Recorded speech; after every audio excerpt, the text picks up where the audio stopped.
Hey everybody, let me check the audio real quick. Oh, there it is. That looks like me. Testing, testing, testing. Sounds good. All right, just a second. Thing into my ear, so I don't feel weird the whole time.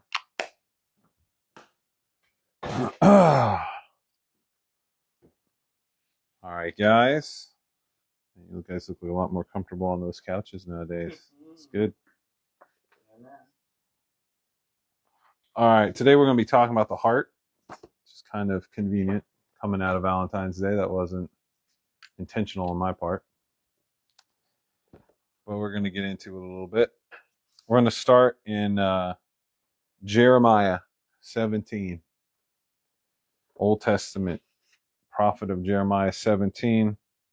Let's start in the 5th verse here. Excuse me.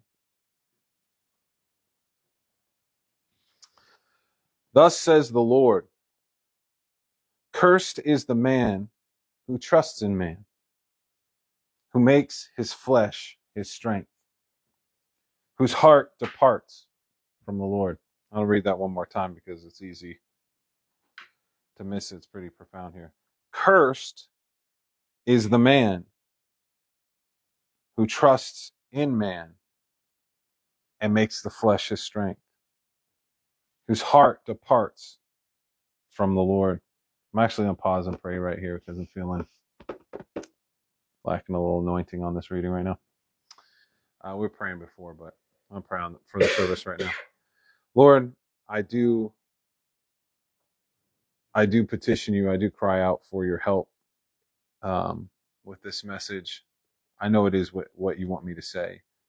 I know it's the truth. I know it's what we need for our hearts. But God, we need your Holy Spirit to minister among us and in us. I need your Spirit upon me to speak this out right, to have my heart and my mind in the right place.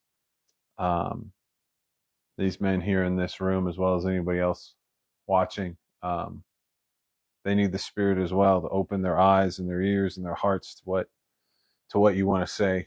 God, we humble ourselves before you in our need. We humble ourselves because we're not going to get blessed any other way. We could show up thinking that we know something. We could show up trusting in our intelligence, our biblical savvy, all these different things, and we get nothing. We would get nothing. Maybe a tickle in our flesh or in our intellect, and that would be it. God, we cry out for your Spirit to lead us. We cry out for your voice to speak to us, and we invite your Spirit to work powerfully in this way. We push back against the enemy. Be gone from this place, and let the Spirit of God come forth. We plead the blood of Jesus over everything we're about to do, over every heart and mind that we're about to speak to, God.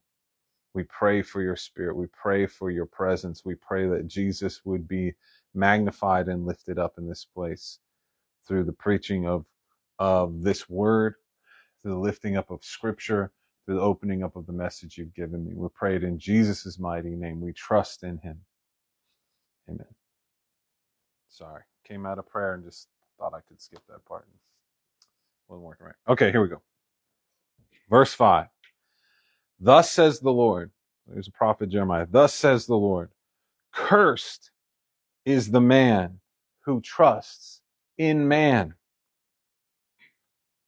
who makes flesh his strength, whose heart departs from the Lord. For he shall be like a shrub in the desert, and he shall not see good when it arrives. It's a crazy thing to say, right? That's not, you don't think of that as a shrub, but for some reason they put that in there.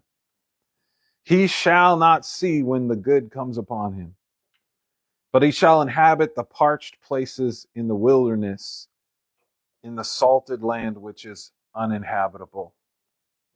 But blessed is the man who trusts in the Lord, whose hope is the Lord. For he shall be like the tree that is planted by waters, which spreads out its roots alongside the river, And it will not fear when the heat comes, and its leaf shall be ever green, and it shall not be anxious in the year of drought, nor shall it ever cease from yielding its fruits. But the heart is deceitful above all things, and desperately wicked. Who can know it? I, the Lord, who search the heart and test the mind, even to give every man according to his ways and according to the fruit of his doings. For as the partridge that broods but does not hatch, so is he who gets riches but not by righteousness, and it shall abandon him in the midst of his days, and at the end he shall be played the fool. For a glorious and high throne from the beginning is the place of our sanctuary. O Lord, O hope of Israel, all who forsake you shall be ashamed. And then the Lord answers directly here. Those who depart from me shall be written upon the earth, because they have forsaken the Lord, the fountain of living waters. And then there's this beautiful part where Jeremiah begins to respond, heal me, O Lord, and I shall be healed. Save me, O Lord, and I shall be delivered, for you are my praise. And it's just really, I could go on. It's really cool. Today we're talking about the heart. I'm going to kind of flow into a couple different subjects, but we're talking about the heart. And this is a well-known verse on the heart, particularly right around verse 9. The heart is deceptive above all things. Who can know it? Very well-known scripture about the heart. But I think the context of this scripture is really kind of a striking thing. We know that Jeremiah is sort of the last prophet God sends to Jerusalem before they fall to Babylon. And he goes out amongst them. And he's trying to tell them that they're in trouble, and they just won't hear. They just don't believe him. They just don't buy it. And it's pretty crazy because, like, the northern kingdom has already fallen. The same thing just happened with the other 10 tribes of Israel in the northern kingdom, right? A generation before, they had stepped out on God. They had done a bunch of, and they still worshiped Yahweh, but they were bringing in other gods. They had a lot of, we would call it idolatry, right? They had a lot of side action on God. They were being very worldly. They were being very much like their neighbors who didn't believe in God, and they were mixing stuff up, and they just didn't think it was a big deal.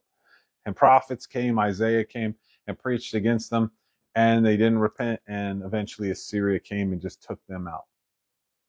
And now a generation or so later, Judah is in the same place. Jerusalem is under the same threat. And here is Jeremiah, and he's given the same message Isaiah was giving. It's the same kind of judgment is going to fall again. And he's trying to warn these people, right? He's trying to tell them, wake up. The same thing that happened to your brothers and sisters in the Lord over there is about to happen to you. The judgment that came upon them, it's coming around. You're doing the same crap they were doing. And it's going to be your turn. The music's about to stop. You don't have a chair. You need to figure this out.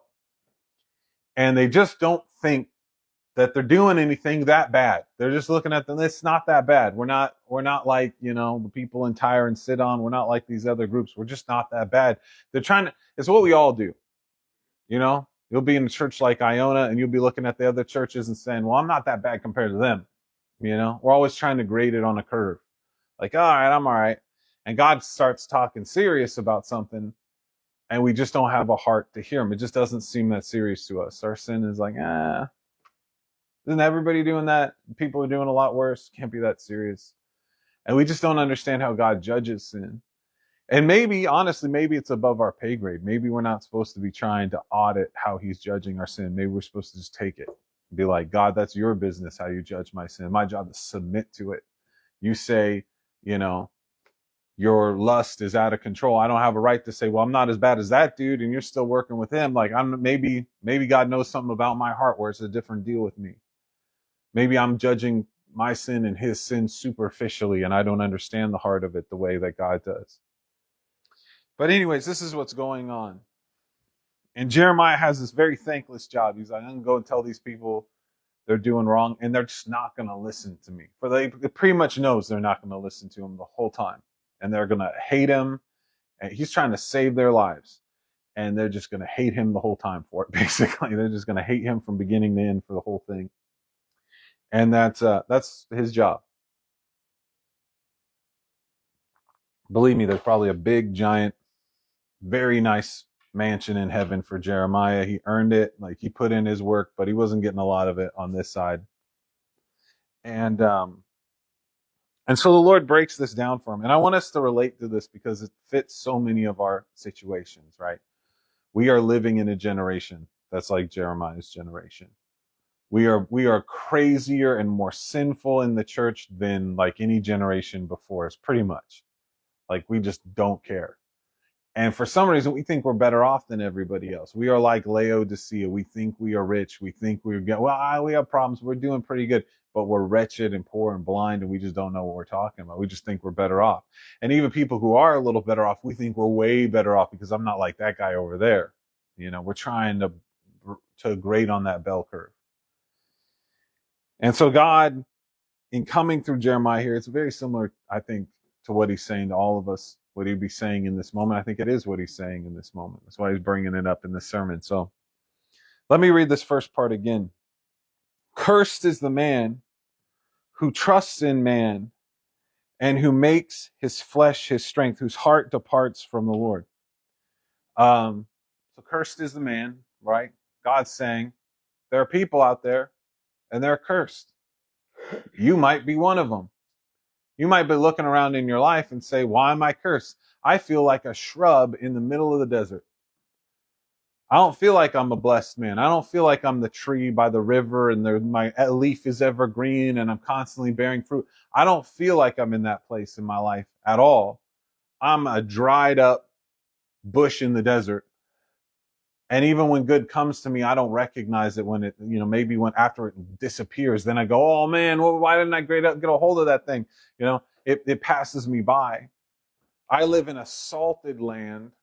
So that would be a reference to the area around Sodom and Gomorrah that was all burnt out, right? And the salt of the Dead Sea was blown out onto all their fields and nothing grew and it was uninhabitable, right?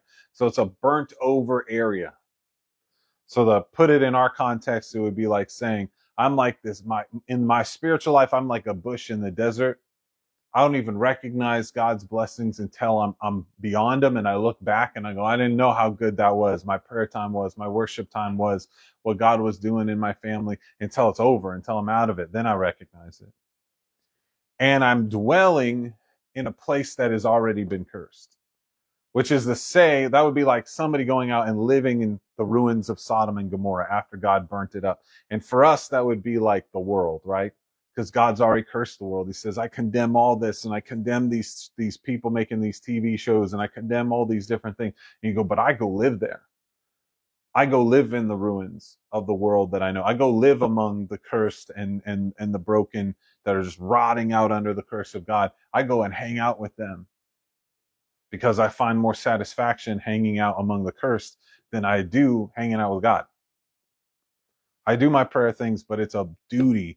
And then I go and I hang out near Sodom and I sit on the ash heap and try to make do. And he says, so cursed is the man. And he says two specific things: who trusts in man. That's where his trust is. That's where his faith is. How are things going to be made right? Through human action. That's how things are going to get made right. By people doing stuff. That's how my life's going to get fixed. I have a problem. I'm like, what's the human action I can take? Where is my faith? Where's my trust? In my own strength, in the strength of my flesh. This is how I'm going to deal with what's going on in my life. It says those two things. And then the third thing, that the heart departs from the Lord, is conditional upon that. Which is to say, why is the man cursed? Because his heart keeps wandering away from God. Every 10 minutes, there goes my heart wandering off from the Lord. And he says, your heart wanders away from the Lord because you have set your heart by trusting in the flesh, and you've set it upon trusting on man in the flesh. And by doing that, you've set a course for your heart where, of course, it's always going to wander away from God. It can't do anything else. And this is a very common situation for people. People will have sin active in their life. That's what's going on in their life. And they're grading it on a curve. Back in the day, I used to have lust problems. Back in the day, I used to look at pornography. Back in the day, I used to get drunk all the time. And you'll have some freedom from some things. And so all of the sins you're struggling with now don't really count. Because I lost my temper. I'm just, God was calling me and I just turned on the TV and vegged out. Yeah, God's been telling me, rebuking me. I didn't tell you to eat like this. This is beyond gluttony, man.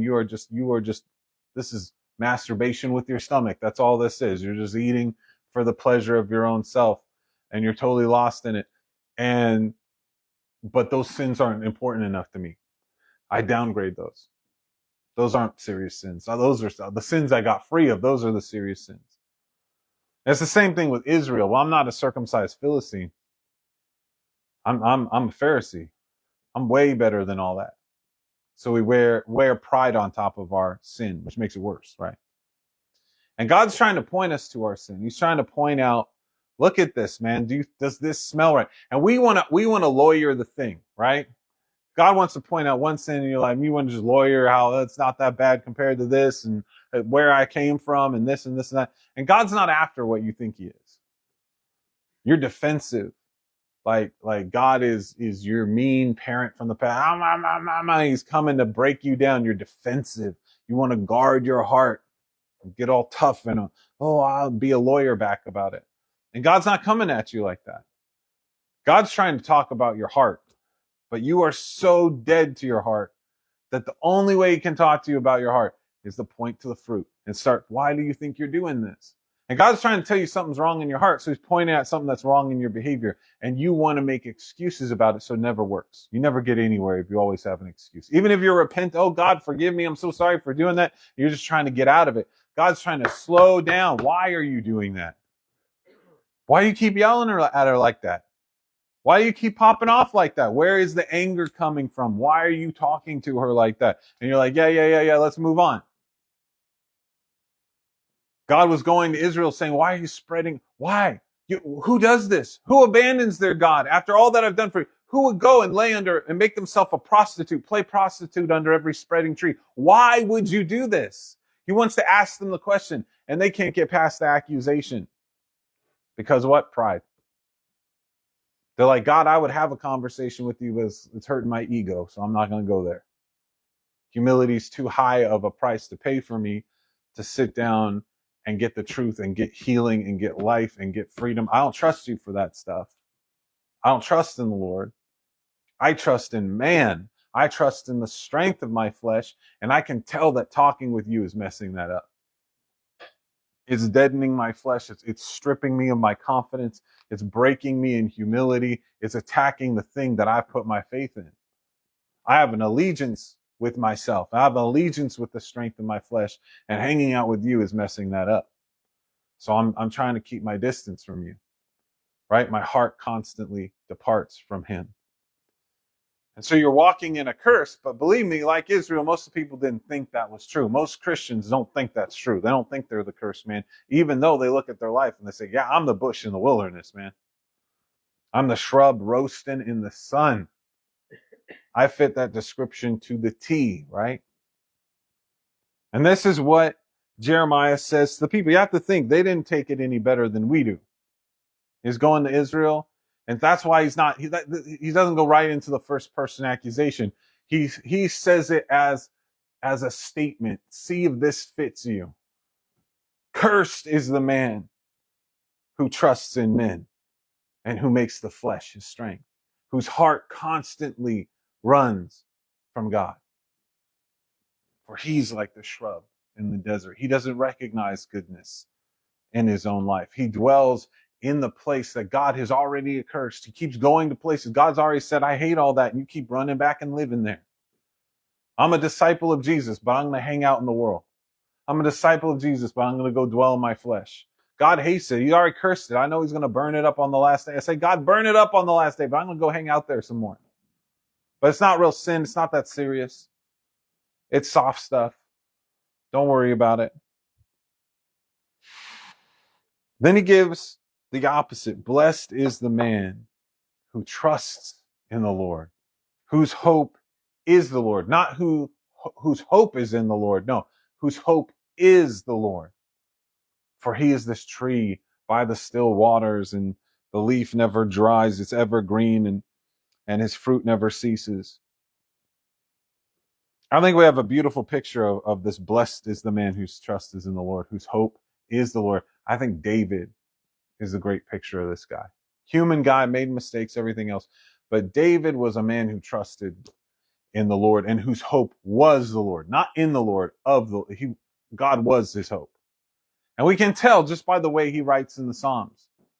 Doesn't matter when any kind of problem happened. David, there's a plague, it's killing everyone. David, we ran out of money for this. David, David, your son Absalom has taken over the palace. We need to run, or you're going to be beheaded. No matter what David's problem was, he always looked at it as, oh, I have a problem with God. There was never a thought about anything else. Everything in his life, very simplified. This is about my relationship with God. Always. And his solution was always the same solution. I need to go talk to God about this. No matter what problem popped up in David's life, he ran into prayer. He poured out his heart before God. His trust was in God. He trusted God that God would love him. He trusted God that he would forgive him. He trusted God in insane ways. We're under the law of Moses. You should not expect God to find a way for you now. You should be stoned to death. But he would still trust in God's love. He would trust in God's desire to save him. And he would come forward to God. And his hope was the Lord. It wasn't in the Lord. See, a lot of us, our hope is in the Lord. Like basically we're saying, I hope God does this for me. I hope God gets me the money that I need. I hope God opens up my business. I hope God fixes my marriage. I hope God opens up our ministry. I hope God does this. Hope God does that. And yeah, your hope is in God, but it's also in that thing. And if God doesn't do that one thing, hope deferred, the heart's sick. You'll be disappointed in God if he doesn't do what you think he should do. And if somebody else does it, that's cool. Somebody else gives you the money, cool. If somebody else opens the opportunity for your business, cool. I don't care if it comes from God or not. Our hope is in God doing something. David's hope was the Lord. It wasn't conditional on God do this, God do that. It was just, God, you are my salvation. You are my hope. Your presence is salvation. I need you. And the cry of his heart was, God, show up. I don't care what you do. I don't care how you handle it. I don't care what your will is. All I care about is that you show up. That's David's heart. It's a radically different heart, right? A man after God's own heart is how he's described in scripture. And he is this tree. It's evergreen, constantly fruitful. And so Jeremiah comes before the people of Judah and he throws out these two beatitudes, if you will, a blessing and a curse. And you can almost, you would be thinking it if you were saying it in front of them. I don't think people are going to hear it right. They're going to assume they're I'm like King David. That's me. I'm like David. I've been around. I've been doing ministry for a long time. God's worked miracles in my life. I'm like David. I'm the David. I'm blessed. I'm the tree by the river. Even though that that doesn't fit your life. That's where our mind often goes. And that's why we get this. That's the context of verse 9. That's why he says the heart is deceptive above all things. Because you think you know where your heart is. You think you know whether your heart's departing from the Lord or not. You think you know whether you're a Pharisee or a genuine Christian or not. You think you could just look at your feelings and get a temperature check on this thing and know. And what does God say through Jeremiah? No, you don't. Now this verse is a tricky one. I'll read it again in the original here, how it's commonly translated. I guess you say, heart is deceptive above all things, desperately wicked. Who can know it? And then God answers, I can, sir. I can penetrate the heart. I can pierce it. I know what's in it. And that's what he lays out. Now, people preach on this verse wrong for two reasons. One is they'll preach right out of what I just read. And they'll say your heart is this wicked, horrible thing. And it's terrible. And they reinforce a message a lot of people live with anyways, which is I tried to live from my heart as a little kid. That didn't work. Got really hurt. Got really injured. I'm jaded. and they'll just go with that message of bury your heart. Get rid of it. Bury it. It's a problem. Stuff it down. And a lot of us live that way, right? But God comes to redeem our heart, to save our heart, to gather up all the broken little bits we've left scattered in our past and bring it all back together and heal it. And so a lot of people will come and they'll share how this verse should be translated. This is the kind of the King James translation. They translated it back in the 16th century, and they didn't do that clean of a job. And then how the language meaning has drifted hasn't helped it either. And now people they know what the Hebrew really says, and they could update this verse so that it's more obvious what it actually is saying, but they don't, because it's a popular verse and people will be upset if they change it from the way they memorized it back in the day with their older Bible. So it keeps being printed like this, even though this is deceptive how they print this, right? Now, what this actually means is the heart is hard to track. When it says it is deceptive, deceitful above all things, right? Who can know it?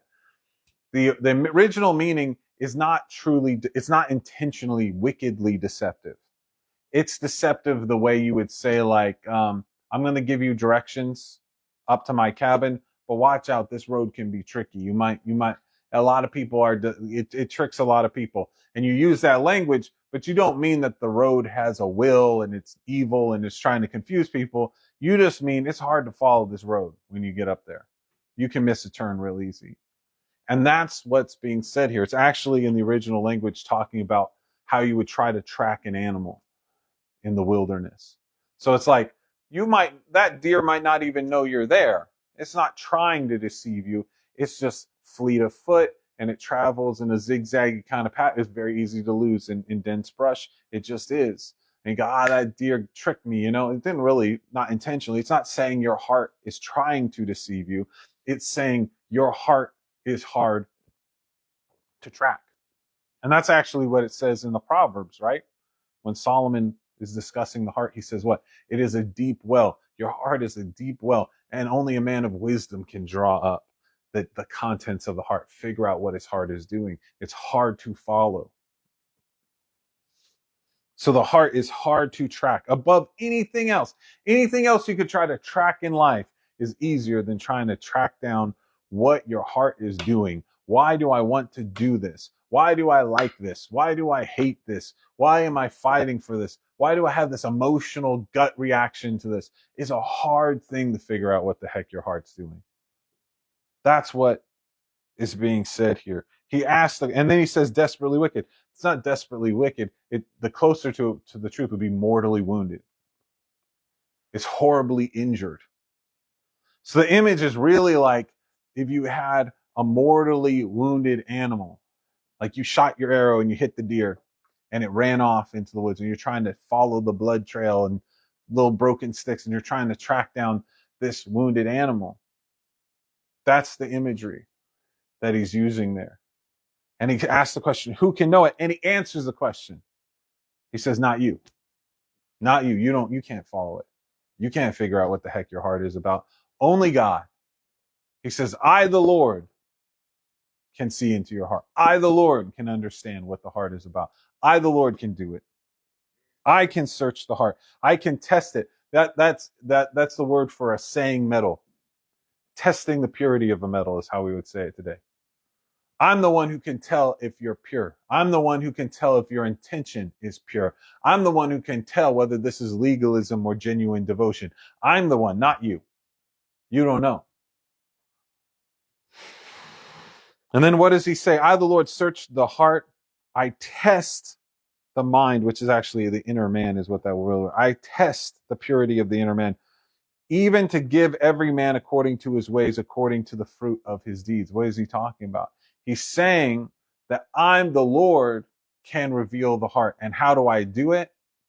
I start talking to you by pointing out situations in your life. I start talking to you by highlighting some fruit. I'm pointing at something that's off in your life, or I'm pointing at something that was strange. It could be a good thing. It's like I cracked and started crying while watching this show, and it made no sense. Why did I do it? And God's trying to highlight something through the fruit of your deeds, whether it's good or bad. Usually it's bad, honestly. But it could be either way. But I'm trying to highlight something here to lead you back to your heart. But you're always talking to me shallow. You never want to take it to the heart. You want to get past this, get past it, get past it. All right? Why? Because your heart is trying to depart from the Lord. And to go deep on that is bringing your heart back to the Lord. I'll give my mind back to the Lord. I'll have a discussion with the Lord, but I want to drag my heart back from its voyage out to TV or the world or whatever, bring my heart back to heal before God. I don't want to do that. I just want to get this. Oh, I just got home. I just want to get this over with so I can go on with what I want to do. I don't want to wrangle my heart and make it submit to God. I don't want to do that.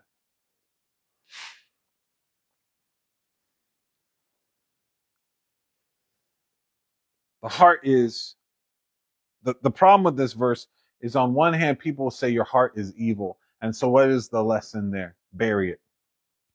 Destroy it, attack it, get rid of it. And so when God tries to talk to you about your heart, you're like, that's not the mission. You're digging up something we're trying to bury, God. You're on the wrong page here. We're trying to get rid of that thing. And you'll never understand that God's after your heart. If your thought is your heart is wicked, we need to get rid of it. But a lot of times when we decode this verse, we take it back to the Hebrew, we go, okay, that's not what it means. We miss the message. Because even if you say it's not saying your heart is evil, it's not. It's still the fact that it says, who can know it? And the answer ain't you. It's him. There's still the message is not chase after your own heart or follow your own heart. That's not going to work. There's a book, I forget what the title is. I think it's Waking the Dead. It's a John Eldridge book, but he's basically talking about how important the heart is, how so often in the church we are encouraging people to kill their hearts and bury them. That's what their trauma tells them to do. We go, yeah, go with that.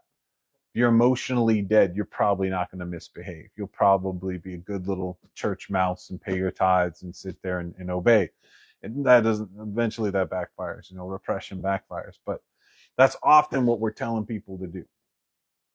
And he's speaking against it, but I could tell reading him that he's uncomfortable doing it to a degree, because in his mind, he's thinking, man, I know that if I say live from your heart, some idiot's going to leave his wife and his kids and go run off with his secretary. Be like, my heart told me to do it.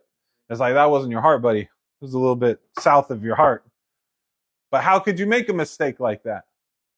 How could you make a mistake of thinking that's what your heart told you? Because your heart is harder to track than anything else you could try to find.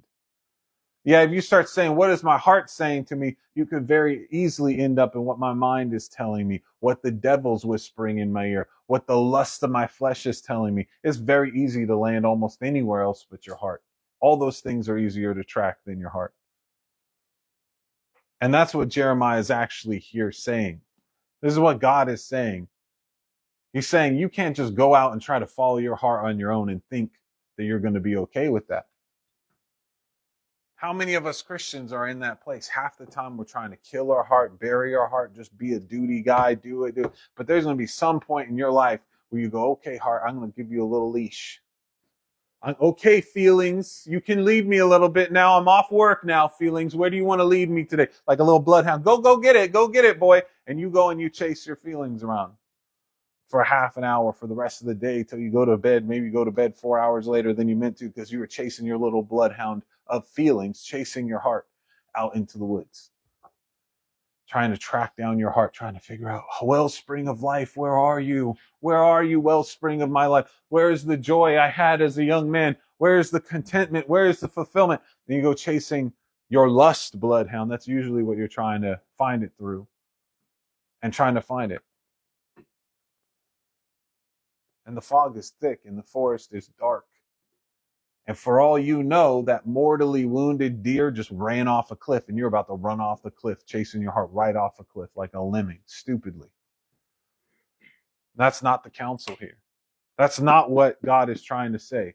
He's saying, hey guys, listen, stop acting like you have a doctorate in what your heart says. You have no idea what your heart says. And you sit there and you acquit yourself and you condemn yourself and you do 100 other things. But you just need to realize you're dumb and you don't know what you're talking about.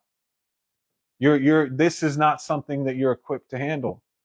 You sit there and you judge your heart all day long. You think you know what you want. You think you know what'll make you happy. You think you know, and it makes you miserable. You chase after it and it drops you into a hole in the ground. What is that? What is that when you follow your own heart? I know we say it, it sounds good. Follow your heart, kids. Don't quit on your dreams. You know, say this, follow your heart. But you know what following your heart really means?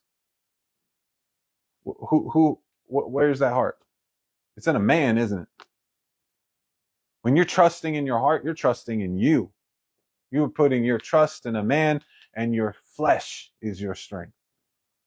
And your heart, when you say heart, you're God. Lead me. It ain't following God anymore. It's leading you away from God every time.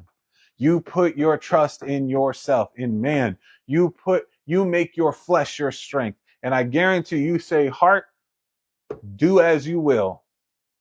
Lead me to life. If it tastes good, eat it. If it feels good, do it. Go, heart, lead me to life. It will lead you away from God it will lead you to death. I'm going to be real. It's not only leading you away from God, it will lead you into a pit, and you will wake up one day and say, how the hell did I end up in here? How did I get here? 3 months ago, I wasn't here. 3 weeks ago, I wasn't here. How did I get so far off track in my life? It was like, because you follow that thing. And you don't even know if you really followed your heart or not. At the end of the day, you go, I could have been chasing something else. It's like when you think you're tracing an animal, at some point you're like, I could be on the trail of a mole rat. I don't know what I'm following anymore. I'm on the scent of something. Something broke that twig, but I don't know if it's my heart or the devil's tricked me or the world has got inside my head and I think I want it. And it's envy from someone else. It's a lust of the eye. It's a lust of the flesh. This pride, this ego of life, it's not even my heart. It's a kingdom of darkness wrapping flesh around my heart. This is what the Lord is saying. He's saying, you could be the man who trusts in himself, who makes the flesh his strength, whose heart's always departing from the Lord. And part of that heart always going astray is you don't know that you are. You'll be sitting there, obviously a bush, obviously in the desert, obviously in trouble, and you'll just be like, nah, man, I'm a tree by the river, bro. When we're having this conversation, I'm a tree by the river. In 20 minutes, when I'm feeling sorry for myself and I want to vent to you, then I'll be real about being the bush in the desert. But right now, I'm in church and I'm spiritual and I'm not going to be humbled by anybody. I'm the man. I'm standing tall right now as the man of God. And so all of a sudden, my pride takes that whole story and flips it on its head because I'm not going to be vulnerable. I'm not going to be real. I'm going to fake my way to hell. That's what I'm going to do. The laugh's on you guys. I'm going to fake you out. You're going to think I have it all together till I fall into hell. It's going to work out real great for me. How many of us are doing it? Just real. How many of us are doing that right now? We dwell in that salted, burnt out land. And God is saying, if you would just learn and turn your heart around and be a man after my heart. And you trust me, you put your hope in me. And we know whether we're doing that or not. You know whether you're trusting in the Lord throughout the day. Because you're hanging out with God if you trust him. If your trust is in the Lord, you hang out with God like you're hanging out with yourself right now. You know why you hang out with yourself so much? Because you trust him. Because you're like, okay, Danny, what are we doing today, Danny? And you're talking with yourself because that's who you trust. And when the problem pops up, you reach over flesh. Come on, flesh. Come on, let's get to it. Let's make this happen. You think if you were trusting God and he was your hope, no, you would be in prayer. You would be like David in Psalms. That's what it is. David didn't have it any more together than anybody else. But he trusted God more than he trusted himself. And his hope was God. And so when problems popped up, David was in prayer. And it's a weird balance because it's saying don't bury your heart, but don't open up your heart by yourself either. What? Bring your heart to God. To get on this page where God is after my heart, but he don't want me opening that thing by myself. He said, especially, I'm going to think I'm opening it by myself, but who's going to be right by here, right in my ear? The devil. So I'm not going to open it up by myself. I'm either going to open it with the devil or I'm going to open it with God. I'm going to open it with all my trauma, all my past, all my screwed up tapes running in my head, or I'm going to open it up with Jesus. And so it's to get on this page. The heart is not desperately wicked, but I will be deceived if I open up my heart without God. If I sit in my truck and I think about my problems for 4 hours on a commute and I don't invite God in, I'm going to be deceived. Not because my heart is wicked, but because I'm being stupid. There's a difference. God warned you, don't do that. How many times has he called you, bring it to me, son? But when you put your hope in yourself, when you trust in your flesh, you don't take it to God. You take it to the one you're trusting and hoping in. You take it to yourself. And when you do that, this is the thing.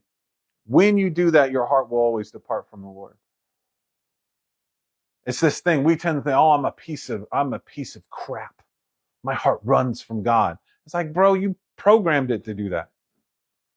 You know, if you program something into your GPS and it keeps trying to recalculate and you're not trying to get to that house, but it's still trying to get you over there. You'd be like, what the hell's wrong with my GPS? You put in the wrong address. That's what's wrong in it. Right? And if you program your heart and you say, heart, put your trust in me. Right? Let's trust in us. Let's do us, heart. Let's depend. Who can trust any of these people? When is it? You know, it's coming from your childhood program. When were we ever able to trust anybody but us? Right? It's like Schmiegel rubbing it. Nobody loves us but us, you know? And we're just going to trust in ourselves and we're going to put our hope in my strength, even though you know you're weak as crap. You know you are. How many times you try to pull something off and you're just weak, bro? You just fail halfway through it. You don't got the juice for it. But you just keep doubling down because I got nobody but me. No point wallowing in it. Just get back on the horse and keep going. If you program that into your GPS, it's always going to recalculate there. No wonder you keep wandering off from God. Your heart is being told to follow that course. You set the compass on the wrong bearing, my friend. Of course you're going apart from the Lord. That's where you've set your heart to go. That's the problem. You'll look around.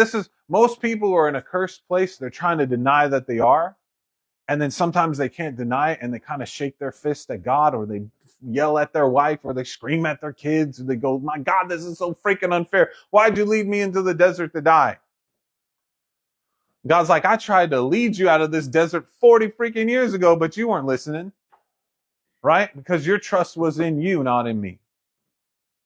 How often is that the case in our lives? We're not open to it.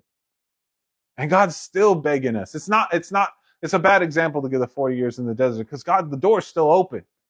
40 years in the desert, they wanted to go later and God wouldn't let them. Why? Because they couldn't get born again. He had to wait for that generation to die and for another generation to be born to try again. Nowadays, we got a clean slate anytime we want one. As long as we're alive, we can repent and get it washed away. God is begging you every day to change your mind. You're like, God, I just don't want to do any of it. I just don't want to go there. I don't want to look at the choice. I just want to blinder myself in. And I'm just like, get to the couch at the end of the night. Yeah, lay down and look at my phone in bed. And I'm going to get through this day to get to this stupid, pathetic carrot I'm motivating myself with.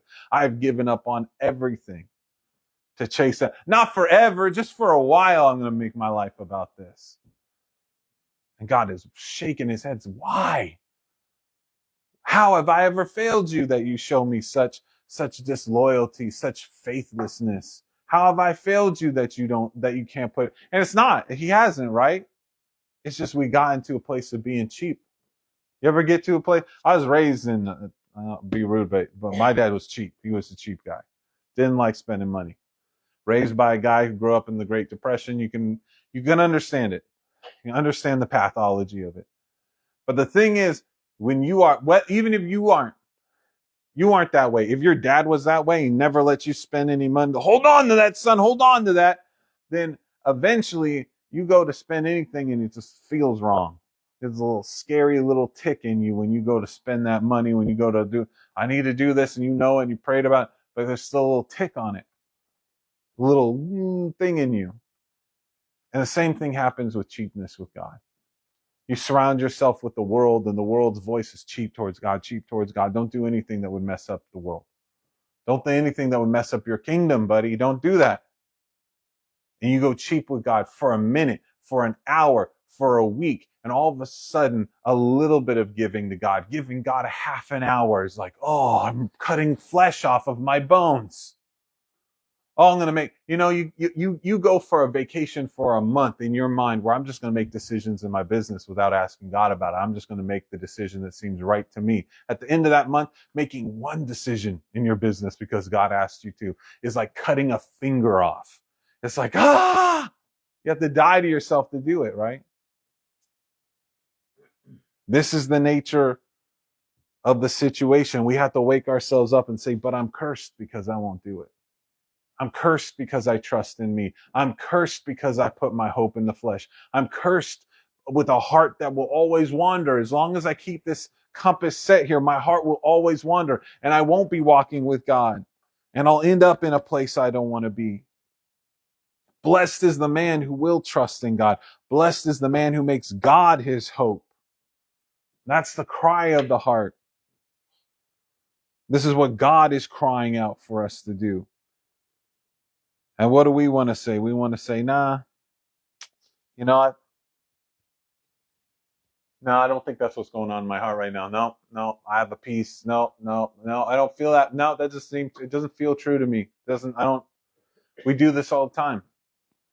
God comes and when he shows up, he's pointing at something. This is the beauty of God is he knows that we don't trust the Spirit. We don't trust it most of the time. So he comes, he's always highlighting something.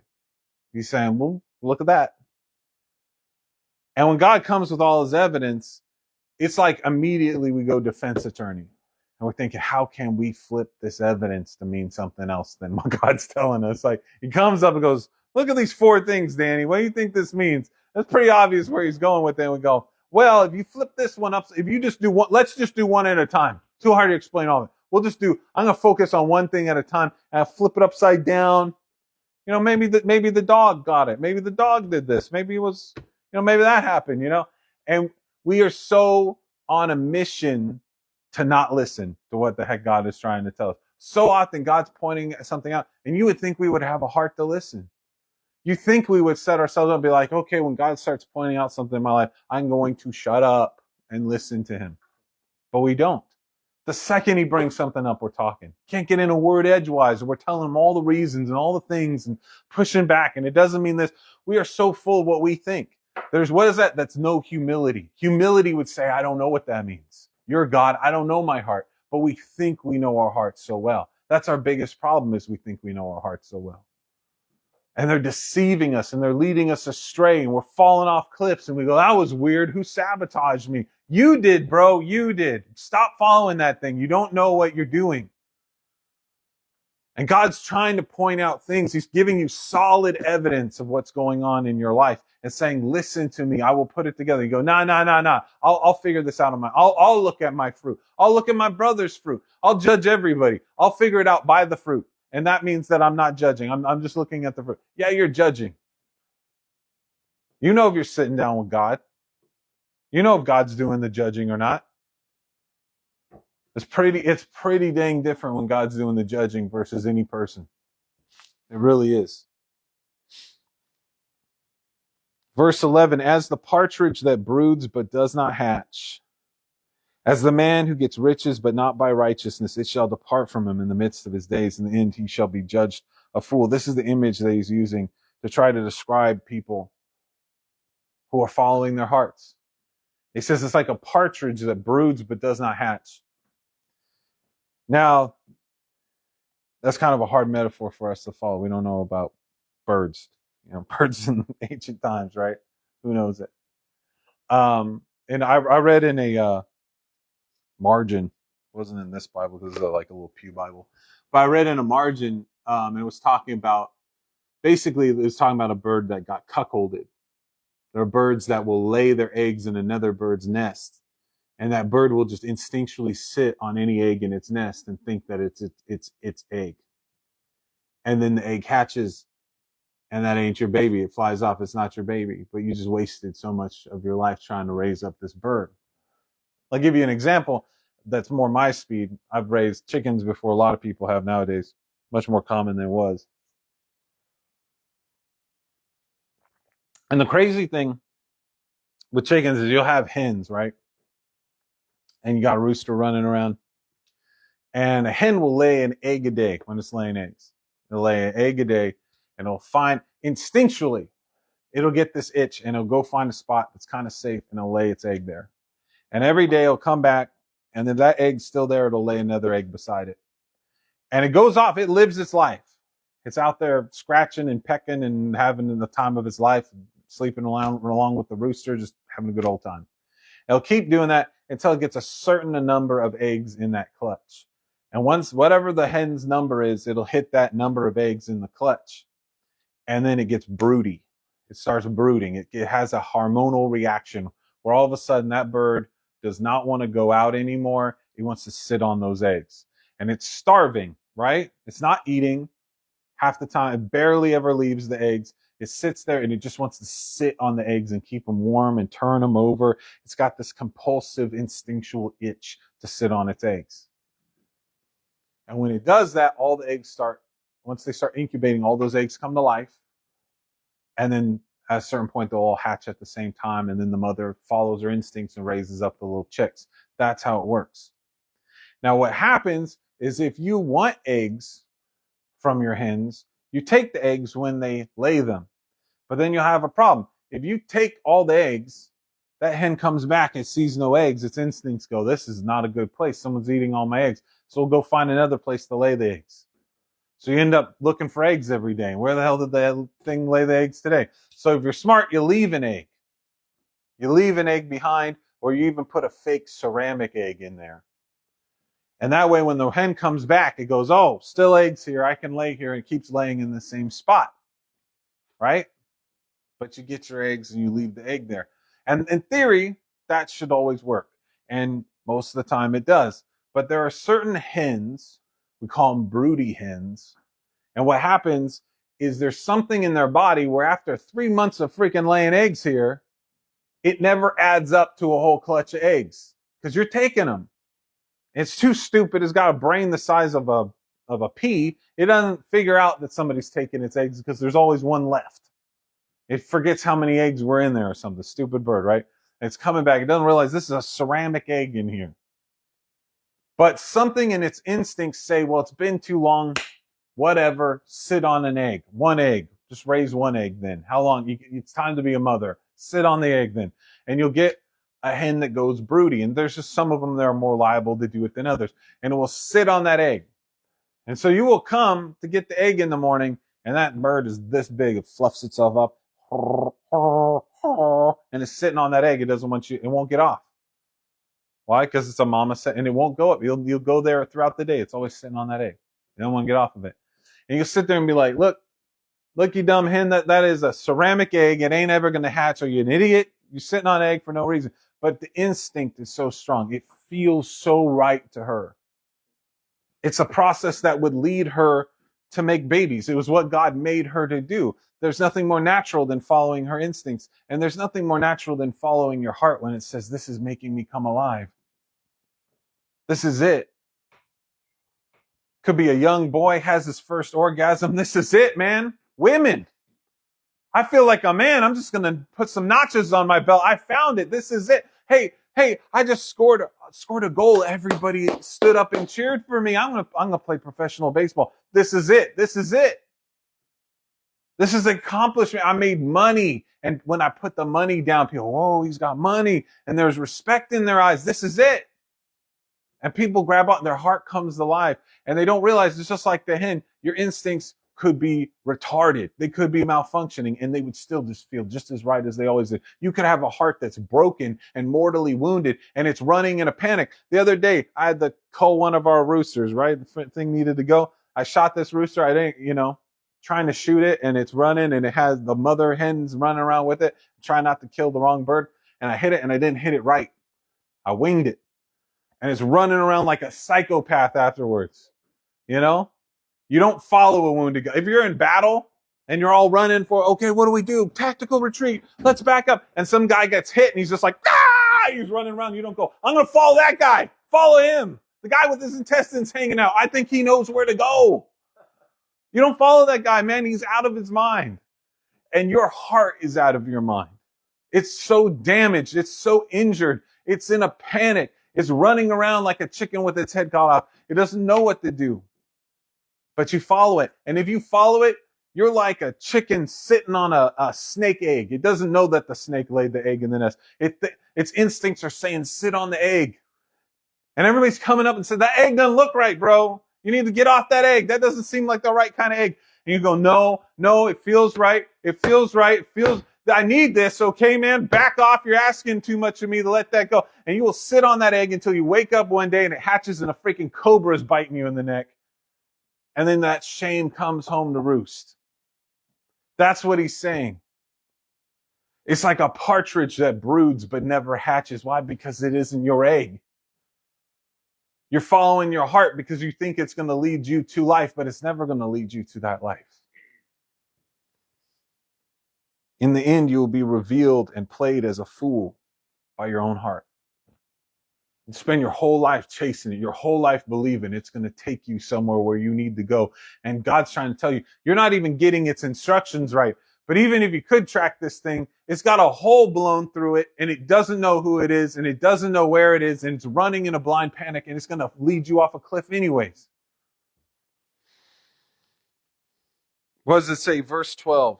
This is a hard verse because I think they translated it inverted. It says a high and glorious throne from the beginning is our place of sanctuary. That's inverted.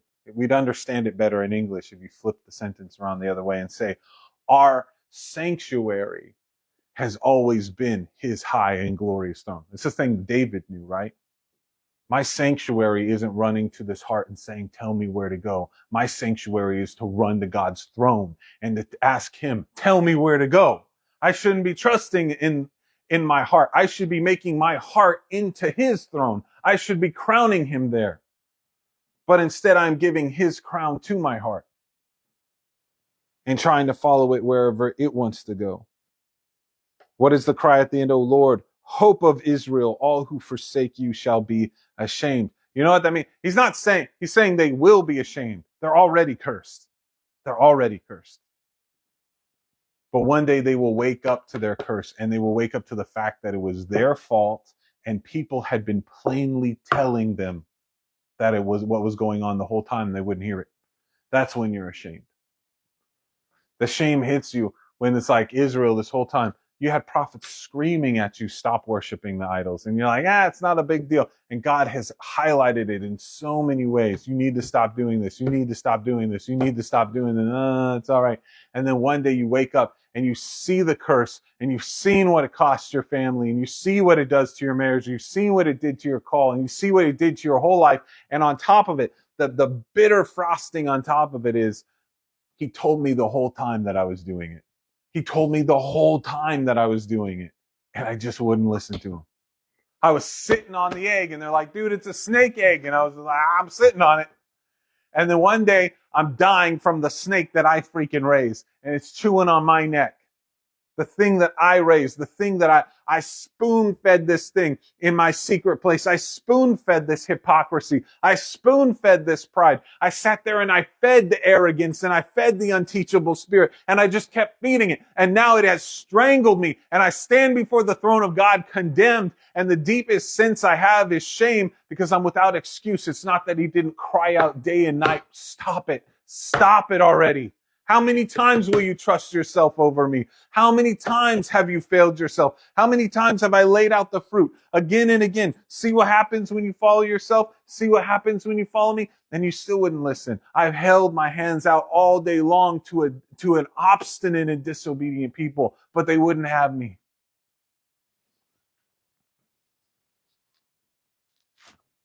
Those who depart from me shall be written in the earth. For they have forsaken the Lord. We don't like to think of it. Oh, my heart has departed. At some point, you defend that, you protect that, you refuse to fix it. Eventually, God, I'm departing from the Lord all the time is forsaking the Lord. When he says, hey, man, you keep walking away from me, you're like, shut up, I don't want to talk to you right now. You're forsaking the Lord. It's not some small thing when it happens day after day after day. You come home. Hey, can I have a word with you? Nah, you can't. I'm busy. I told you I'd give you 10 minutes after dinner. And we're going to talk about what I want to talk about. We ain't talking about all that. That's despising God. That is, those who depart from me shall be written in the earth, for they have forsaken the Lord. What? The fount of living waters. You're in a desert because you refuse to abide. You're in the desert because you refuse to follow the one who is the rock who gives out the living water. That's the problem. That's where we're stuck, because we followed our heart to the wrong end. How often do we do that? To kind of bring it down to earth, maybe. Scriptures can be hard to center up on sometimes. Got a tickle in my throat. The coffee's not helping.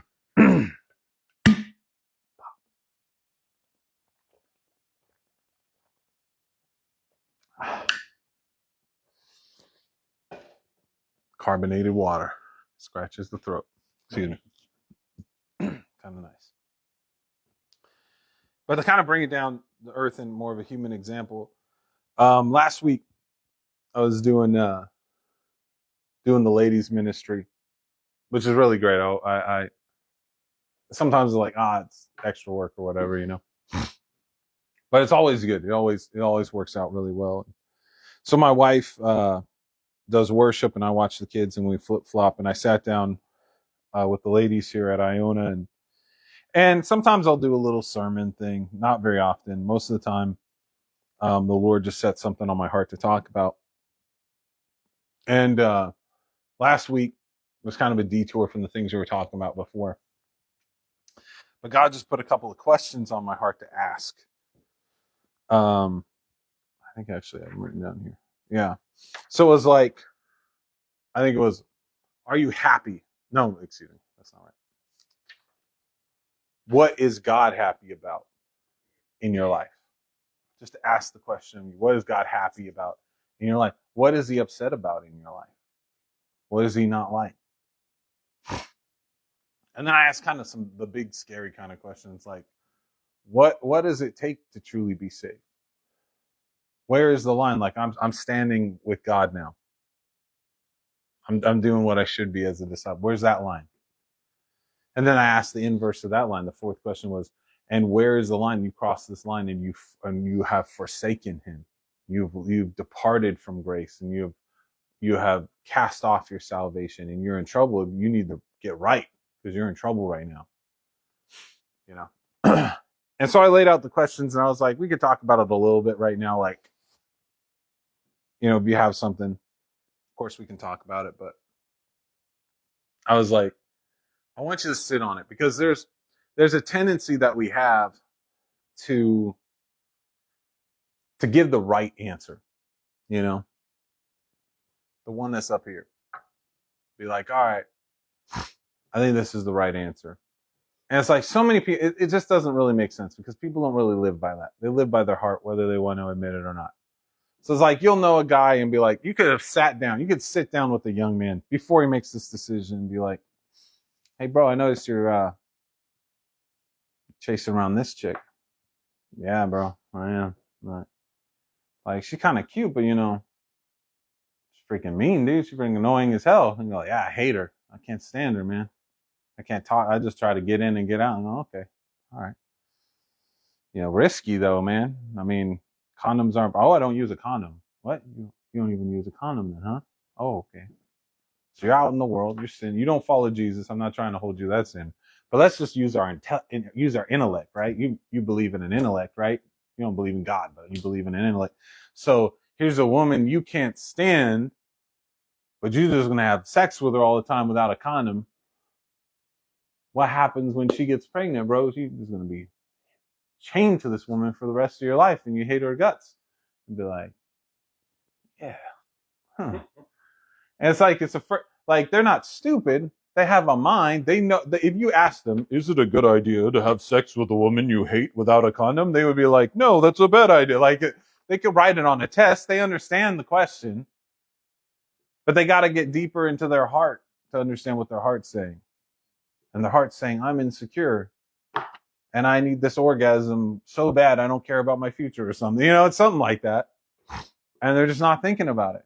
You know, they're not realizing I do things that don't make any sense. Like people do it all the time. We were talking about it today in another meeting where it was like, you know, you do crazy things like, I can't believe I did it. And it's like, well, that's because it's a 3-year-old part of your heart that's all jacked up, finally getting out of the closet you locked him in, like chained him up under the floor. He pops out like, I'm freaking at it. And like, you flub, like, I can't believe my anger. It's like, I can't believe that part of you isn't more angry.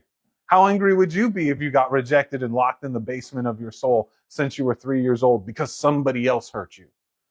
And you got emotional, and everyone's like, stop being emotional. Just because you're abused, stop being emotional. And you just stuff that down. There are parts of you, I can't believe they're not flipping out more often. You know? We don't get it when our heart's in control. We're just like, man, I don't know why. I don't know why I yelled like that, bro. I don't know why. I don't know. And then I did that. I just like betrayed our whole thing and blew up my whole life. I don't know why. Like guys that have affairs, like, I don't know why I didn't. It's like, cause you think you're running by the smart answers and not the real answers. And so I was talking to the women and I was like, I don't really want the smart answers. I know you guys are smart enough to give me the right answer. I want the true answer. I want you to live with this question for a week.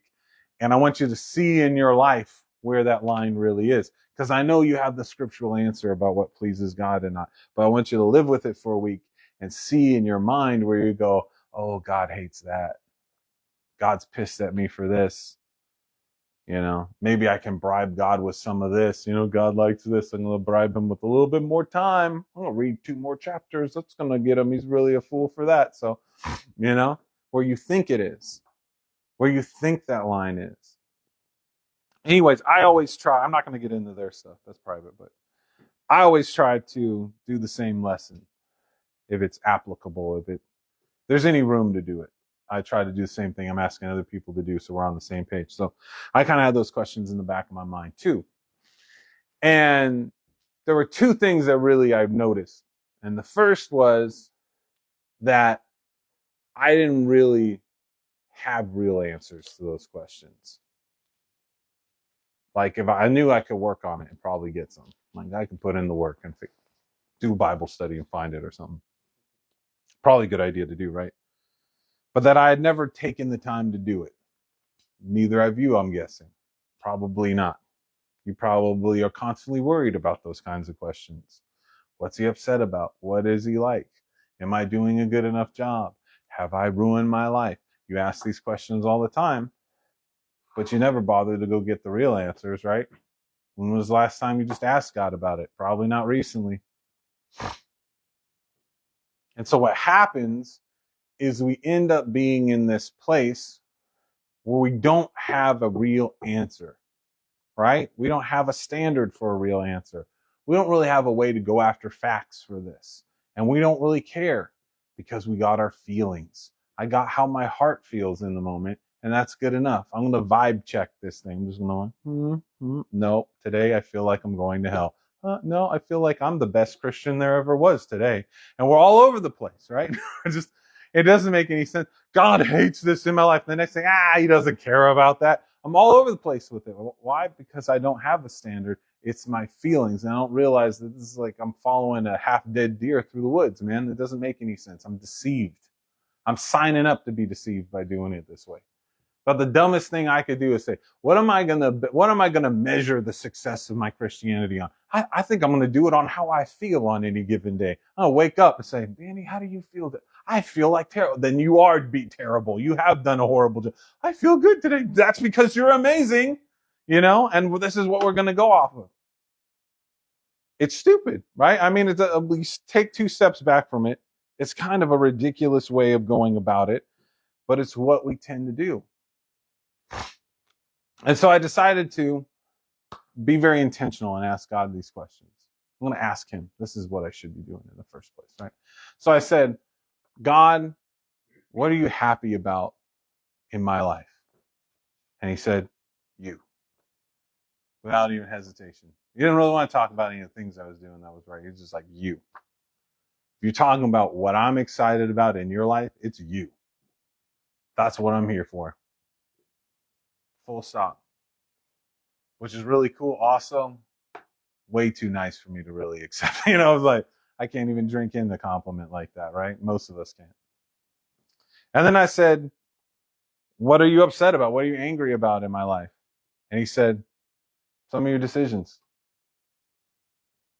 He didn't say me, this part of my heart, whatever. He said some of your decisions, some of your beliefs, some of your behaviors, they're just off. They're not right.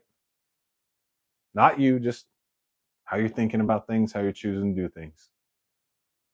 And he didn't want to get into it either. That was sufficient. We're moving on. I'm like, all right. So I asked the next question, what do I got to do? Basically, I really got basic was, what do I got to do to be saved? And he said, you need to walk with me. Stay with me. Stay right by me, and don't go chasing after any false gods. Whatever's asking you to walk away from me is trying to replace me. It could be a TV show. Walk away from this TV show because God isn't going to give you the joy I can give you. And you walk away from God for that. Right? He said, just stay with me. Just stay by me. That's all you got to do. Don't chase after all these lying snake oil salesmen out there. Don't follow them. And then this is the one that kind of floored me, as I said, and what would it, it was kind of like, I forget exactly how I phrased that. I didn't write it down, I don't think. But it was like, what could cause me to follow? What's the big tripping hazard on my walk? And he said, judgments and pride. That's what he said, which wasn't what I was necessarily expecting. I was expecting less of a specific answer, honestly. Don't wander from me or something. He's like, no, judgments and pride. That's what'll do it. And then it was like instantly in my mind, I saw every person I'd ever seen fall away from God. It was like, you see it? It was real quick, but it was like, you see it, you see it, you see it, you see how they all fell away? Why? Because they thought they could judge. They thought they could judge their own heart. They thought they could judge other people's hearts. It's a phenomena. It's a rotten vein that goes through a bunch of different things. When you put your trust in a man and you make your flesh your own strength, it's a judgment. You judge your own heart, you judge other people's hearts, you're judging other people, you're judging you. Pride is just self-judgment. It's all just a big judgment thing. And all of it is this. Whether like you're doing a little bit better if you're trying to check against the fruit. Like kudos to you that you're not just like an insane person making up stuff, Great. There's enough of them out there. It's crazy how many there are. But honestly, that's still real judgment is I'm not going to judge. God is. Like, here's the fruit. I'm going to talk to God about what he thinks. And the thing that gets people there's a reason people don't do it. I'll tell you why. Because God never really judges people. This is the problem. He doesn't really go after the person. We instantly do it. Instantly somebody messes up like that freaking jerk. And it's them, right? And God is not, it's like when he was talking to me about my life. What's the happiest thing? You, man. That would be the answer with everybody. You know what? Like Hitler. If Hitler prayed that prayer, which he never would probably, but if Hitler prayed that prayer, God, what are you happy about with my life? Like, you, Hitler. I love you, man. I made you and you're amazing. The person you hate right now in your life, the person who messed you up most in your childhood, if he prayed that prayer, God, what do you like most in my life? He would go, you. What, you think I messed up when I made something? I created everything and it was good. It was very good. I didn't make any mistakes in the things I made. We're always making the mistake of judging God's creation. There's nothing wrong with God's creation, except what we choose in our free will to do with it. There's only two things worthy of judgment in the world. They're beliefs and behaviors. When we're talking about a sinner, we're just talking about a person who is believing and behaving wrongly. Does that mean they can forfeit their salvation, burn in hell forever? Absolutely it does. It's not without consequence. But the reason why God's heart burns for their salvation is because they're not a piece of crap like we want to jump. Those just garbage, throw them away. We're full of that judgment. We're judging other people's hearts. We're judging our hearts. We just can't stay out of the core judgment area. And the reason we don't take stuff to God is because God's not going to do that. If you want to go and like, okay, God, I want to talk trash about my dad. You remember what dad did to me, right, God? You remember what he did. God's like, I like that guy. I made him. You think I made a mistake when I made him? You just blaspheming me now? They're like, well, no, man. Like, no, but he's not good now. He's ruined, right? He's just so screwed up. He's this piece of crap. No, he's not, actually. What is he? He's full of like really screwed up false beliefs. Like he doesn't believe in me. And he thinks that he's got to be a freaking dog eat dog. And he thinks weakness needs to be beaten out of people. He has all these crazy beliefs that he's picked up in his life. And so much pride and so much judgment, nobody can convince him otherwise. That's the tragedy of him. And that screwed up beliefs have created all this sinful behavior. He's hurting himself. He's hurting all these other people. It's a freaking travesty, man. And it's a tragedy too. But you understand when God will just chill you out, man. You're going in there like, you want to be sons of thunder. Let's call down fire on this fool. And at the end of the day, you'll pity him. At worst, you'll pity him. You'll be like, God, man, help that guy see how messed up he is and understand that he's screwing himself over. And you'll pray against his deceit and his self-deception and pray for get free of his sin. And you'll be on God's side. That is God's side in everybody's life. That's what God's trying to do. We just don't think that way. And so I was praying through this stuff and seeing this stuff. And it was hard. It was a little bit hard for me to accept, honestly. I was looking at it. And somehow I was getting to this idea of like self-judgment. And it was like some of the stuff was difficult because it's like you're in a season in your life and you're reading into how it reflects on yourself. And you can just tell God's just looking at you like, it's the pride I'm talking about. It's right there, man. You don't really want to hear that, right? You're like, I'm supposed to be an evangelist preaching to thousands, or I'm supposed to be giving businesses away, or I'm supposed to be doing this or that. And you just got, and it ain't happening like that right now. That's not where God has you at the moment. And your life might seem a little bit small to your eyes, Like it's got to be a failure, right? It's got to be.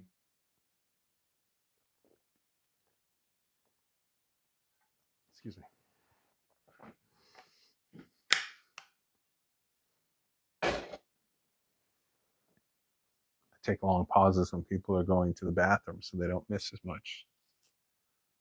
It's a move that I do. But anyways, you might feel, you look at your life and you think, oh, it's just, it reflects on me. I'm not doing the crazy things that I thought I was going to be doing. I thought I was going to be preaching to thousands, or I thought that I would be respected in my life in this way or that way. Thought I would have more money, or I thought I would be in a better living situation. It could be one of 100 things, right? And you look at that and you can see the self-judgment. You're like, God, I don't know how I'm not going to judge myself by this stuff. And God kind of goes in, and what God will kind of say in that situation is like, what if I'm good with that? What if this is where I want you to be? And what if I'm not going to immediately satiate you by saying, and oh yeah, I'm going to do that next week. I'm going to bring you up next year, 5 years from now. You're going to have all the glory and all this stuff. What if he doesn't promise any of that? What if in this moment he says, why isn't this good enough? Why isn't this humble season in your life good enough? Why is the idea that if you had a heart attack tomorrow and this was it, why is that so troubling to you? This is it. This is your final chapter. What if it was? What if you got that call from the doctor tomorrow? It's over, man. And God's like, you see that? See that little pride right there? That's a problem. This isn't a big enough life for you. You haven't made a big enough mark. You're not amazing, this thing. And I was looking at it, and I was trying to understand it. God was trying to talk to me like, because like, what do I need? What is enough? What is enough with God, And he kept showing me like an image of a sheep, you know? Like, what do my goats have? We have goats. Like, what do my goats have to do to be, you know what I mean? Need not run away. What can I do if they run away, right? Get themselves killed or whatever. But if they just stay by me, you know, I might get rid of them if they bit me all the time or bit my kid or something, you know, they need to obey a little bit, but it's not even insane obedience. They're a sheep, you know, just be a sheep, dude. And there's something about the humility of that. And I think I could hit you guys between the eyes with it, right? Where it's like, if God came up to Robert and was like, Robert, just be a sheep, bro. Just be my little lammy. That's all I need you to do. Just be a lamb. You're like, nah, man. Lion. You gotta let me roar, bro. I'm a warrior, bro. You know, to be a little bit like, no, I got something bigger than that, right?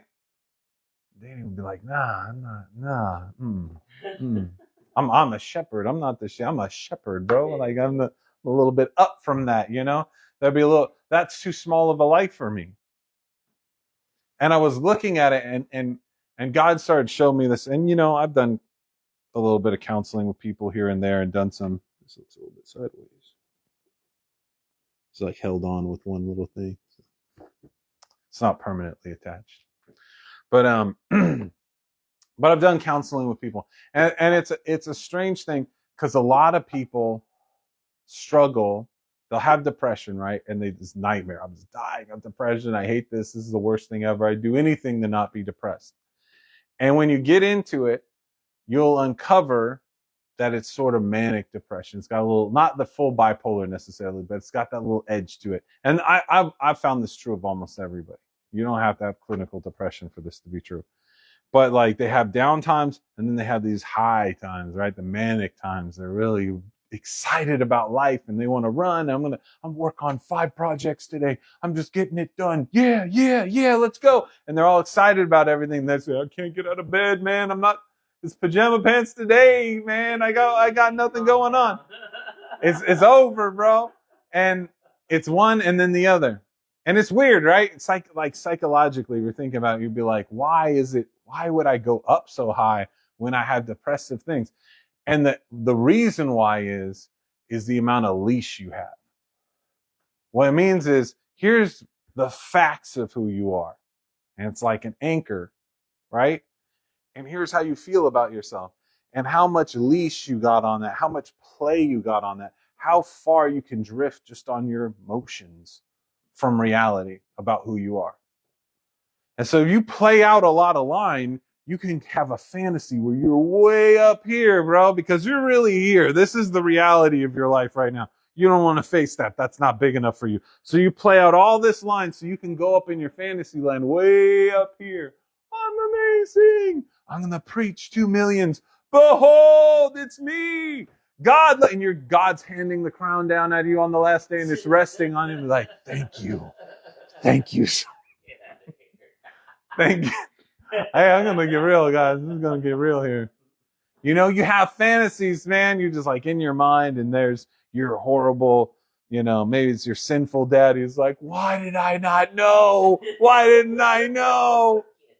Forgive me. And you're like, I'm sorry. God has spoken. To hell with you.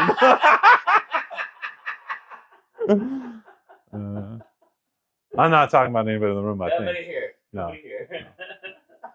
But, you know, you go through trauma or whatever, and you have all these things, you know, all these things. And you're floating up here like a balloon. Woo! Full of hot air. Because this is the motion. You're just taking yourself on an emotion trip. And then what happens when all that hot air bleeds out? You don't drop back down to here and stay there. You got all this line. You're like the balloon. You tie the balloon to the mailbox. Party here on Saturday. Big balloons. Forget to take the balloons down. I have to clean up a ton of stuff for this. Next week, balloons hanging on the ground underneath the mailbox, right? Hanging from the bottom of it. That is manic depression in a nutshell. That's what happens. And here's the problem is you go, oh, this is how we fix it. We got to take your judgment of you and reel in the line to reality so it's real. And people, when they're hanging down here, go, yeah, reel me in, buddy. Reel me in. Get me back there. But then they're flying up here and go, we're going to reel you back. What the hell are you doing reeling me back down? I'm having a fantasy over here, man. You don't know that it's not going to happen. God could do that. God could use me like that. You don't know I'm not the Moses of my generation. You don't know that. I could be one of the two witnesses. We don't know. Could be. I could be. Maybe when Jesus was like to John and James, and he was like, it is not for me to give the left or the right hand of my throne away because I'm holding it for Robert and Danny. I just say in the future, that's the guys that are going to, it could be, right? We don't know that for a fact, bro. We don't know. We don't know. But that's the mind, right? It's like, I don't even believe it, but just let me think about it, you know? Just let me, I'm going to have a little martyr fantasy. Freedom! You know? Could be. Could be. And what does God want to do? What does God want to do? He just wants to reel you in, man. Let's land on reality. You're like, I don't want to live in my reality. Our whole society is based on let's not focus, let's not own our reality. That's crazy. Watch TV, do it, like, doom scroll, anything to keep from being here right now and living with it. You know why? Because you would need Jesus to live with it. And if you lived with Jesus through it, it would be changing. It might not become the fantasy you want it to be. In fact, this is the thing. God will say something like, you're going to preach this many people, or you're going to use my ministry this way. And you know, I talked about this recently, but I can guarantee you, if that was of God, yes, it's going to happen. No, it's not going to happen the way you thought it was. And 3, it ain't going to itch the itch that you're trying to scratch with it right now. It's not going to. You might be the Moses of your generation, and you might end up feeling like Moses when you get there. This job freaking sucks. Why did I want to be this guy?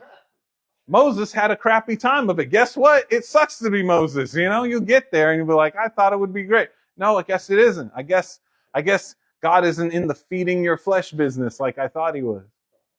He wasn't in the raising up your ego department, making you look good.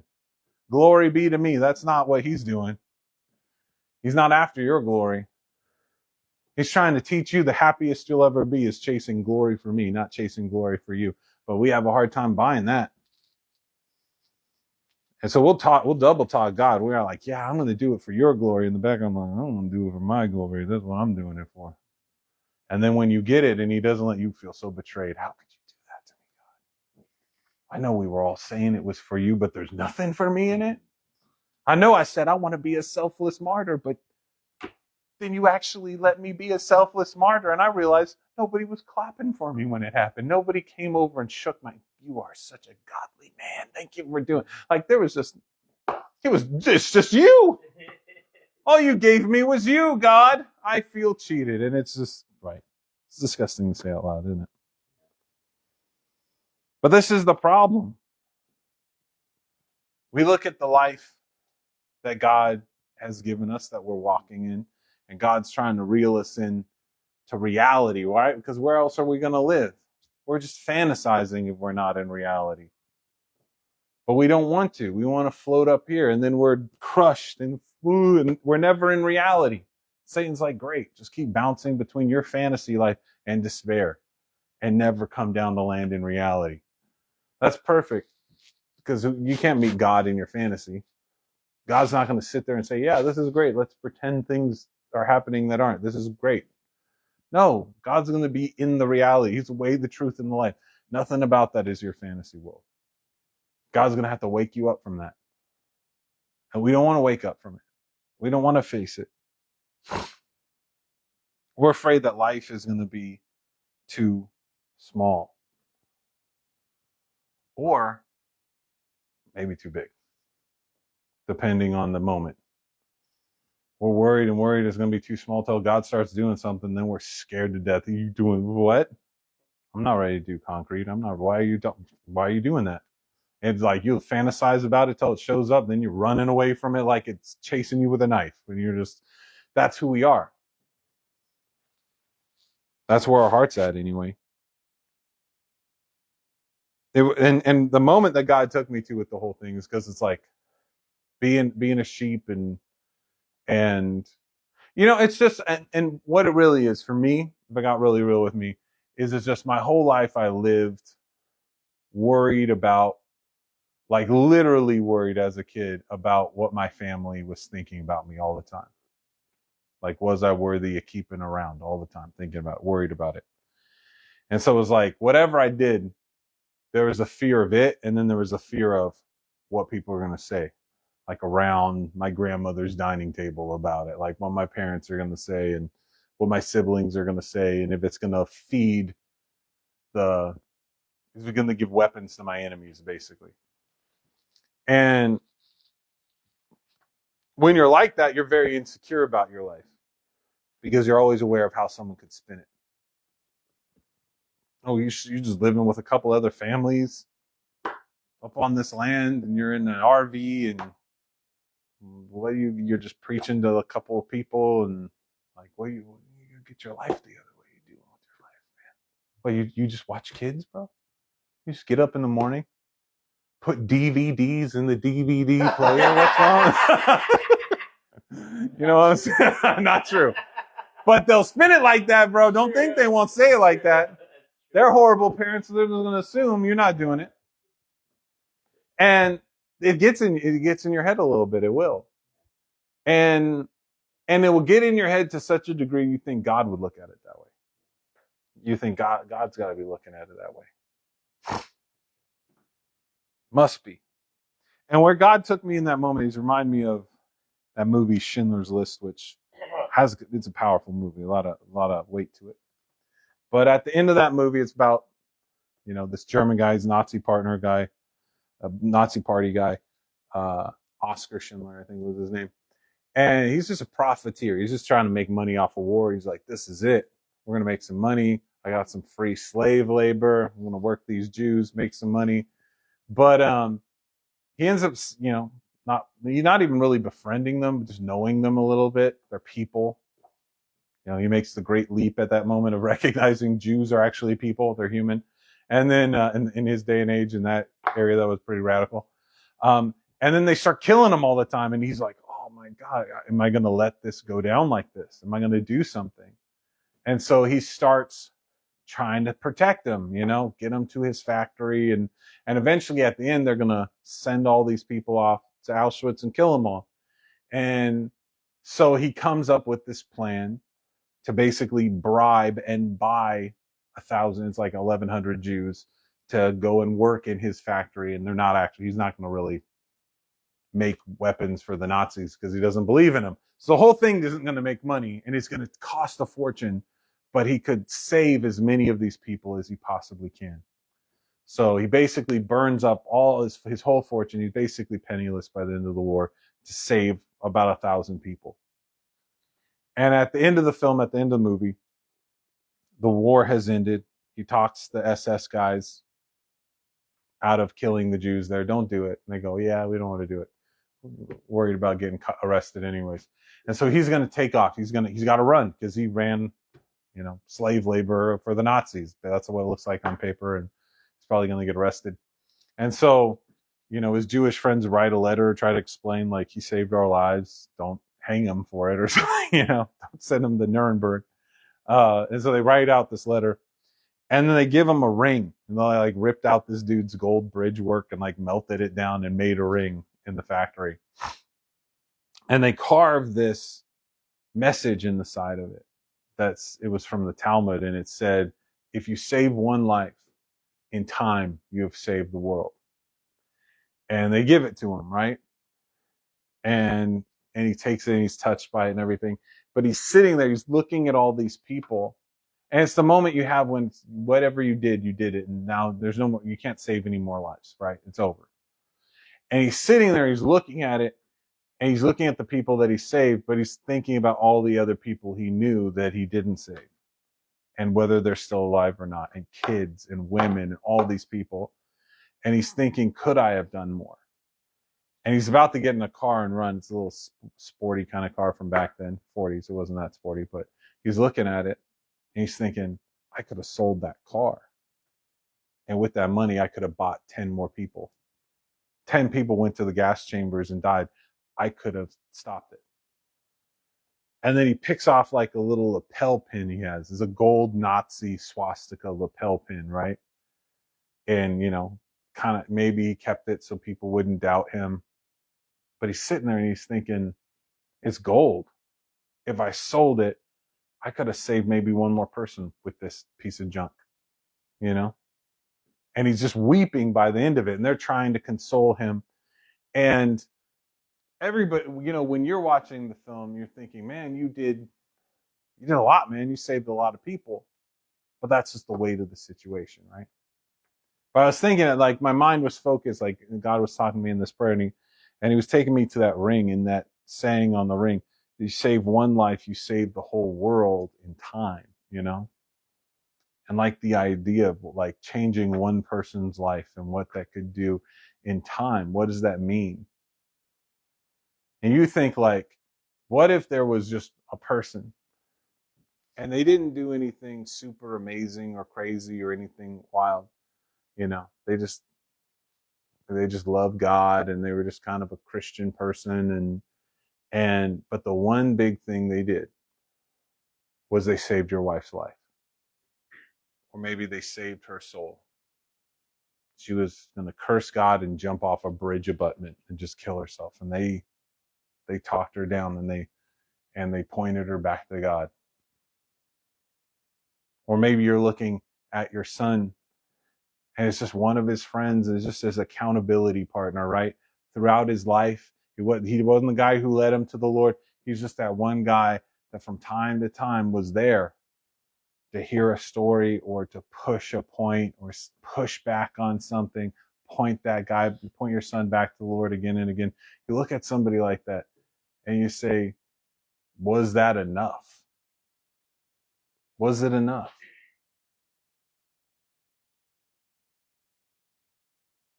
Change one life. Would that be enough? How do you think God feels about it? Really? If there was a person and all they did was save another person from hell, all they did was be part of 100 things that help that person end up with God in eternity.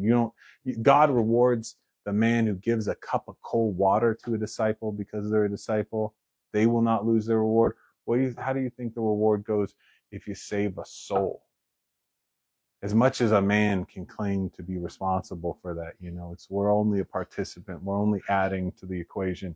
But what would that mean? But we want to look at our lives and say, well, it's got to be this big, grandiose thing. God can't bring me down to earth. Why? Because it would just be you and your family. You walking with your wife trying to get her to heaven. You walking with your kids trying to get them to heaven. You walking with your brothers trying to get them to heaven. You walking with yourself trying to get you to heaven. You think if you're killing it on those things, that God's going to be looking sideways at your life? It's not enough? No, that's pride talking. That's all that is. But what happens is when you are used to following your heart gets addicted to grandiose things. That's what it likes. And you want to take it a little bit further every time. So your last prideful fantasy was bigger than the one before it. And same thing with your depressive despair thing. It was a little darker, a little bit more twisted. The way you were hating on yourself, talking against yourself was a little worse than the time before. It's always amping it up a little bit every time.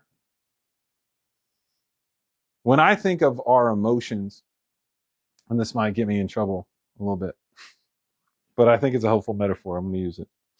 I'm well aware of my rights, and I'm not going to remain silent. I'm going to go ahead and use this one.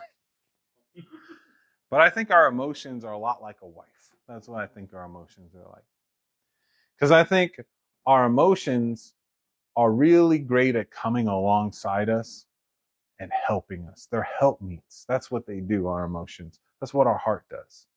Our heart can come along. We've made a decision. We've chosen a course. God has spoken, whatever's going on. And our emotions can come alongside us, and they can kind of encourage us and fire us up and give us, and they counsel us. And sometimes your emotion will come up and it'll be like, whoa, have you thought about this? Are you aware of this? and they'll point something out to us, right? Emotions can help us. Our heart can help us make and hold on to a hard choice and finish it out, get it done. Emotions are great. Our heart is important. But just like there are some wives that aren't so great, right? What does the Bible say? A nagging wife is worse than a drippy roof or whatever, right? There's like better to sleep on the corner of your roof with a crust of bread than be in a house of feasting with a nagging wife. Why? Because she's not operating correctly, right? Instead of being the helpmeet, she's like stomp it to death, you know? Like there are times when I've done marriage counseling too with people, and it's like, I'll look at a woman and be like, I don't understand your game plan here. Like you're just gonna like harass this dude? Like you married him. You're hitched to this guy, right? I don't understand how sabotaging him helps you. I don't understand how going around telling him he's a loser all the time is going to help you. Like maybe in some part of your mind, you're thinking it's going to fix it. But obviously it isn't, you know, it's not working. Just nag. Oh, what the hell's wrong with you? You're just like your dad. And he's like, why are you doing this? Like, this isn't a good idea. You're torpedoing your own life when you're attacking this guy. It doesn't make sense. And there are guys that go for it. There are guys that are like, I don't want to be the head of the house. I abdicate. I don't want to do this. You know, you tell me what to do, babe. You make the decisions. You choose what we're going to eat, right? It starts small. Well, you do it. I don't want to do it. And what is it? I just want to give ground, right? It's not you encouraging me. It's not you. No, I need you to carry the weight for me. I need you to do it for me. I need you to baby more little baby boy and mother me. I'm a grown freaking man, but I'm going to like put my head in your lap. Mama, make me feel better. And I see guys do it like in movies. And I'm like, what the hell is this? When did guys start doing this? John Wayne's going to pop out of his grave, just sock a dude in the face. Get on your horse and be a man. Anyway, it's ridiculous. It's just clear, just fatherless boy trauma is what it is. Then just never grew up. My point being that some of us have emotions that are basically an internal nagging wife. Maybe God was nice enough and good enough. You got a great wife, but inside of you, you have a naggy wife inside of you. It's that emotion. It's just when you wake up in the morning, your emotion's like, finally woke up, you piece of crap. You know, it just starts immediately, right? It ain't your wife, bro. It's you. You are your own nagging wife. You get up and you just like stand in front of me, getting fat, ain't you?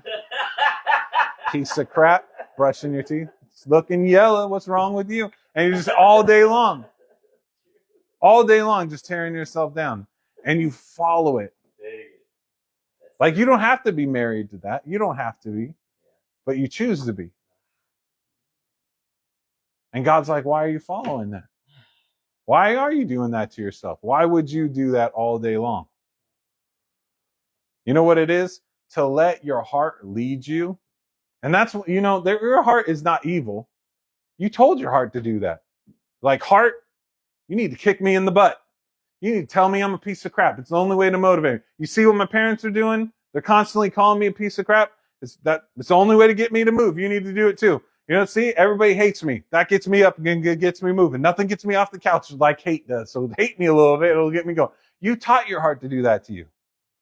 All those tapes, you wrote all the things on those tapes. You learned them from other people, but you taught your heart to do that. And then you put your heart in control, and then you act like, I can't do anything. It's in control. You crowned it. You could get off the horse. You ain't in control here. And it would listen to you. It's your heart. It can't do anything else. It's like a wife who's been made the head of the house. You made her the head of the house. You could take that away from her.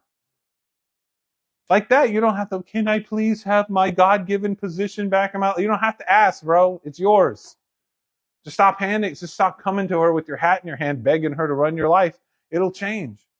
It's not rocket science. It really isn't. It's courageous. You have to have some courage to do it, but it really isn't, mind-boggling to figure it out. This is what's going on. When a man follows his heart, it's like a cowboy that throws a saddle on his back and says, okay, skipper, jump on. And he lets the horse ride him. It doesn't make any sense.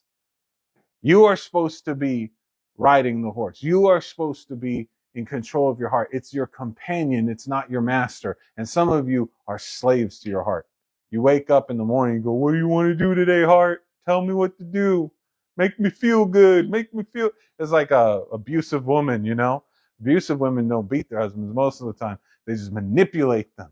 They got them all whipped, right? And like, I need her and she needs to tell me that she loves me and give me the sex. And so I do whatever she tells me to. Mama ain't happy. Ain't nobody going to be happy. And that, it's like, you're pathetic, man. You're freaking pathetic. Stop submitting to that thing. You can just say no. Stand up and say no for once. You guys ever watch Little House on the Prairie? That whatever his name, Olsen. And he's just like, he wants to hit his kid. This kid's a freaking brat. And like, spank that kid, get him. And then the wife's like, don't you dare. And he goes, yes, ma'am. And you just go, ugh, ugh. And you're like, dude, if this was real, Pa or whatever would come up and slap that dude at some point. Why don't you take control of your life, man? Why are you letting this happen? That's what emotionally some of us need to do. We need to let Jesus be Pa and come into this situation, shake us up a little bit. Like, why are you letting the feminine part of your soul run the show? And it's an abusive, crazy, naggy wife. Why are you letting this happen? It doesn't need to be. Anyway, risky example, I know. I'm not saying most wives are like that. Though probably in this culture there are. But not most of our wives. So you could boil down this message really simple and say, oh, we need to be on facts instead of feelings, right? And that would kind of make sense. But I want to throw in a warning there, because that's not the example that I love to point out. This is what I'm going to point out for the example. The example I keep pointing at is David. David was a man who was in touch with his heart. Read the Psalms. He was a passionate man. He was an emotional man. Emotions were fulfilling his life, giving meaning to it. That's exactly, I think the woman example is really great, because you could be a great warrior, do all these things. You don't got a good woman on your life would be pretty hollow. You'd be like, yeah, but I go home to a studio apartment. You know, I go and I lay in my bed by myself, pull up the covers, look at the ceiling, you know, like be pretty empty without your wife and your family and all that. And it gives a lot of meaning. But if you're not a man and you're not standing up and you're just another kid in the household, your wife is your mom, basically, new mommy telling everybody what to do. You're just the older brother. And it's pretty lame, you know? But there is that sweet spot where you are the head of the household and she is the helpmate, and it works. Everybody's happy. It's all working. And I think that's what it is emotionally. And David was like that. He was in connection with his heart, but he didn't do it on his own. He only brought forth his heart when he was meeting with God. That's what he did. He was in touch with his heart. When stuff came up, he ran to the Lord with it. He went into prayer. He went into worship. This is how he navigated his heart, was with God in prayer and worship, going into his heart, always into his heart, prayer and worship, going through it with God, resolving things, figuring stuff out. And so when God speaks of David, what does he say of him? He says, this is a man after my own heart. Most of us, we don't really know what that means. And you can tell we don't know because we'll say it wrong. We'll say, David had a heart after God. We flip it around. But it doesn't say anything about that. It says David was a man after God's own heart. And if you look it up, after in the Hebrew there doesn't mean he was chasing after God's heart. That's not what it means. It's not that kind of after. It means after the form of, which is to say David had a heart that had been conformed to God's heart. It didn't mean, we mean it today. We go, he had a passion for his presence and he was chasing after God. I want your heart. I want your heart. And maybe he did. I'm not saying that's a bad thing, but that's not what God was praising him for. Exactly. That's kind of a Bethel-y kind of way of looking at it, right? And I'm not even saying that there's not a good side to one, like a passion for his being hungry to be close to God. That's not a bad thing. But that's not what God was praising him for. When he found him and he said, this is the guy I want, it's because David's heart had been shaped like God's heart. that there was a process of healing and renewal and training that had happened in David's heart, where it was very similar to God's heart. They weren't very far apart on things. There was a conforming process that was happening with David's heart that was very meaningful. Now, this is what I want to point out to you. We could look at the king on either side, right? King Saul, then there was King David, and then King Solomon was David's son who became king after him. They all had a thing about their hearts. Saul was a very humble man. We forget this. He was tall and he was handsome, but he was humble, came from the least family, least tribe, and he didn't want to be king. He didn't think he had anything to offer. Samuel got a hold of him, right? Prophet Samuel. I don't know if you guys read this recently. I just did. But Samuel got a hold of him. And he sat him down and he said, "You're going to be king over all of Israel." And he was like, "I don't think so. I don't think that's even a good idea." You know, he's not for it. And he's like, "Listen, this is what's going to happen. You're going to leave here and you're going to bump into this guy and he's going to give you bread." He gave him like 4 different things. They're just kind of, you're going to know I'm a true prophet because all these things are going to happen to you, just like I told you. At the end of this little Easter egg hunt of things that are going to happen prophetically, prophetic fulfillments or whatever. At the end of that, he says, you're going to bump into a company of prophets and they're all going to be prophesying. And when you approach them, the Spirit of God is going to fall on you and you're going to prophesy. And he says, and your heart will be changed. You will have a new heart. And so Saul goes out and he goes, "That was crazy. This guy's saying I'm going to be king. I don't know about all that." And he goes out and then this guy comes up and gives him bread and he goes, "He said that was going to happen." And then the next thing, and then the next thing. All of a sudden he turns the corner and here's this group of prophets and he goes, "This isn't really going to happen, is it?" And all of a sudden, boom, it's like walking into a worship service and the presence falls on you and you're weeping before the altar and you're like, "I wasn't planning on going to this place today, but I got taken there anyways." And that's what happened. He got hit and it changed him. He was prophesying all this, he experienced God in a new way and it changed him. God renewed his heart. What do you think that means? Gave him a new heart. You think God gave him a broken one? Was it defective?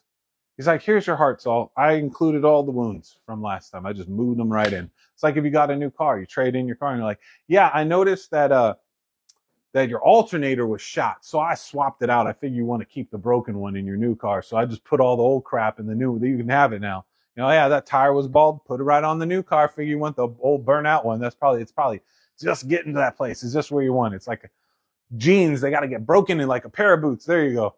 Your seat. Yeah, put in all the old stuff." No, you wouldn't do that. And God didn't do that. You know, God gave him a new heart. Probably felt great. He was a new man. So what the hell happened to him?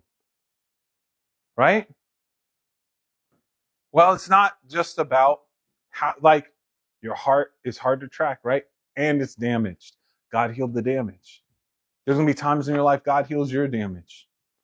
There might be a time, there might be a time later on in your life where God heals almost all the damage. And the big, giant, rejection thing in your life is healed or whatever. It ain't no guarantee that you're going to lose your heart right, though. And that's the lesson of Saul. Like if we look at Saul and say, what did Saul do with his heart that was so messed up? You know, he wasn't a man after God's heart. Why? Because that wasn't his goal in life. We look at David. How did God shape David's heart? He didn't just, David, you're going to have a really anointed night one night. You're going to go to church at the tabernacle. The music's going to hit you and you're going to have a born again experience and your heart's going to be different. That's not how it went with David. I'm sure what the worshiper is, he had experiences. But what did God do with David? He stuck him in the worst job in his family. Rejected by his family, thrown out into a field, watching the sheep day and night. He was an outcast. Day and night sitting out there watching over the sheep. And you know what his job was? In a word, boring. His job was compassion and boredom 98% of the time. 2% of the time, it was terror because some bear or something was trying to eat the sheep and he had decided, am I going to do something or not? Am I going to fight off a bear? Or am I going to run? This was his life. 99% of the time, just sitting there bored and maybe a little bit of compassion, taking care of a sheep here and there, being a shepherd, and then a lot of boredom because what are you going to do? They're chewing the cud. I'm going to sit here in the shade of the tree and wait. And then 1% of the time, a lion's attacking. What am I going to do? I got to protect the sheep. And that little moment. And a lot of guys would have wasted it. They wouldn't have recognized God's doing something here. They would have thought, I'm in the desert. They would have put their trust in themselves. I'm going to work my way out of this dead-end job I got, and my strength is my flesh, and their heart would depart from the Lord, and they would just be a shrub in that desert, and they wouldn't recognize the good thing that came to them. They wouldn't even see it. Maybe later on in their life, they look back and go, I think God was trying to teach me how to be king back then, and I just didn't pay any freaking attention because I thought I was better than it. David didn't. David dug in. That's where he wrote his worship book. That's where he got into prayer. That's where he poured out his heart to God over and over and over again. And you know what God did? He used that to turn that whole thing into a training ground for him. That's where David's heart was shaped. And the amazing thing that God showed David is, you're a sheep, my boy. What you're doing for these sheep, I do for you. Who they are and how they please you is exactly who you are and how you please me. And he taught him humility, and he taught him what it is to be a sheep. And it was out of that he could become a shepherd. It was out of that place. See, a lot of people, God calls them to be a shepherd, and they say, thank God, because people were starting to think I was a sheep. And I ain't no sheep, man. I'm not some little rule. They look down at the sheep. God calls them to be a shepherd. They're like, thank God. Thank God that I'm not a sheep anymore. And that's the problem. That's a wrong heart. That's not going to get you where you want to go. What God is trying to do is he's trying to give us examples in our life to take care of us, right? And he gives you a wife, and he makes you a husband the whole time he's trying to explain, you're my wife, I'm your husband. This is what I'm trying to teach you. You know how you should be looking at your wife? The way I look at you. That's how you should be looking at her. And you know how you should be reacting to me? The way you want your wife to be reacting to you. That's what you should be doing. There's all these examples. There's all these things in our lives. And God will put you in a situation. Moses thought 40 years as a prince in Egypt, I am ready to be a leader. I'm 40 years old. I'm going to stand up and I'm going to lead these people. And I've been trained and I know ancient languages. I know all these different things. And God said, no, you know what you need? You need 40 years in the butthole of the desert watching someone else's goats and raising a family. That'll get you there. Right about 80, you'll be ready. And that's exactly what we despise, that small beginning. We go, God, what are you doing? You're wasting my life. You're wasting me. I know, because I feed out all the line and I float way up here thinking I'm the greatest man alive. I'm being wasted here, God. He goes, you're wasting your time here with your fantasies. You're not living in reality because you're too afraid of what it might mean to actually touch down and live this life. But if instead of running from your heart, and instead of indulging your heart in some masturbatory way, if you carried your heart into the secret place, you poured out probably several times a day, you're going to have to go to God and be like, this life, God, things, man. I'm married and I got kids and the business and I'm living in this crazy little RV and blah, blah. If you were really not hiding from it, you'd actually be pretty close to God. Because how else could you carry it? And God would begin to show you what this is here for and what he's doing with you and what he's preparing your heart for and who he's training you up to be. That's how God shaped David's heart. So he could say, this is a man after my own heart. It wasn't an accident. It wasn't even spontaneously born that way. God put him in, and it's not even that God put him in the position. How many people did God put in a position like that and they wasted it? It's because he showed up ready to work. He showed up like, okay, God. Saul didn't do that. Saul was humble because he never got anything in his life. That's not a good way to be prepared when God hands you something. This is what you should be afraid of, is that you waste your time. Right? You wasted your time. David didn't waste his time. Saul was running around chasing his dad's oxen or donkeys or whatever. He's doing the same thing, man. But he wasn't paying attention. He was waiting to get out of this place to the next place. And then God called him up and he wasn't ready. He knew he wasn't. He tried to hide in the luggage carriage. He did not know what the heck he was doing.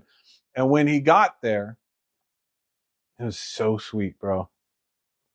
Can you imagine tomorrow your business takes off, your ministry grows, all of a sudden you've achieved the dream. It's happening, bro.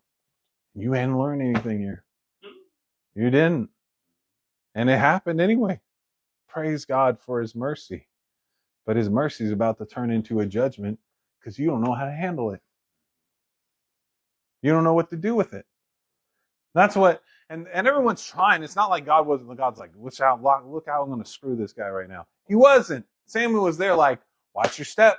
Watch your step, Saul. I don't think you're it. It's like God, Jesus with Peter. Peter, you need to keep praying, bro. I know you think you got this. You don't got this. You need to pray. Your flesh is weak. Your spirit's willing, but your flesh is weak. You need to lean into this. He's like, yeah, I got it. I'm a little tired right now. I'm going to pass out for a second. You know what I mean? He thought he had, it was the confidence. It was that stupid judgment. I know my heart. I know where I am. It was the pride. He wasn't ready for it.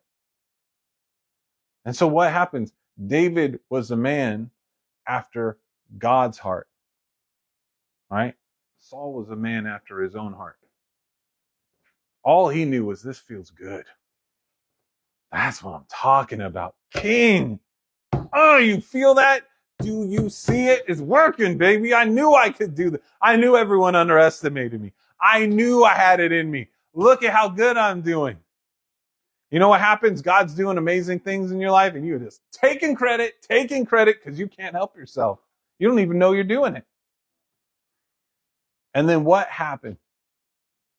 What happened? And the thing is like, when you put your trust in man and your strength is in your flesh, God's going to show up and it's going to be like, yeah, you would think God would show up and you'd be like, man, that was stupid. I put my trust in man, but it was God who came through for me. Right? Like Danny could probably tell you stories, right? He was working on his business and he'd be like, man, I was faithless and God still came through and blessed me. And you would think when that happens, it locks into your brain and be like, not trusting my flesh anymore. I've learned my lesson. But you don't really learn your lesson from walking through it wrong. You can see you should have learned the lesson and you kind of think, I think I learned it in hindsight, but you don't. It doesn't internalize right. If you don't walk through a lesson faithfully, you just realize at the end you're an idiot. It doesn't internalize correctly. You got to walk through it the right way. So if you don't trust God through it, then you're right back where you started the next time. You'll come right to that same situation again. You know, I think I should trust in myself. And that's exactly what Saul did. Like Saul he didn't run an oxen company all the way up to become king. That's not what happened. God just gave it to him. It's obvious. Saul, you would be nothing if it wasn't for God. It's obvious. You could look at your life right now. It would be obvious I wouldn't be here without God. But in the back of your mind, because you didn't actually trust God to get you here, for the most part, you didn't. It didn't internalize. There's a part of you that still trusts in man. There's a part of you that still says, by the strength of my flesh, I got here, even though you know it's not true.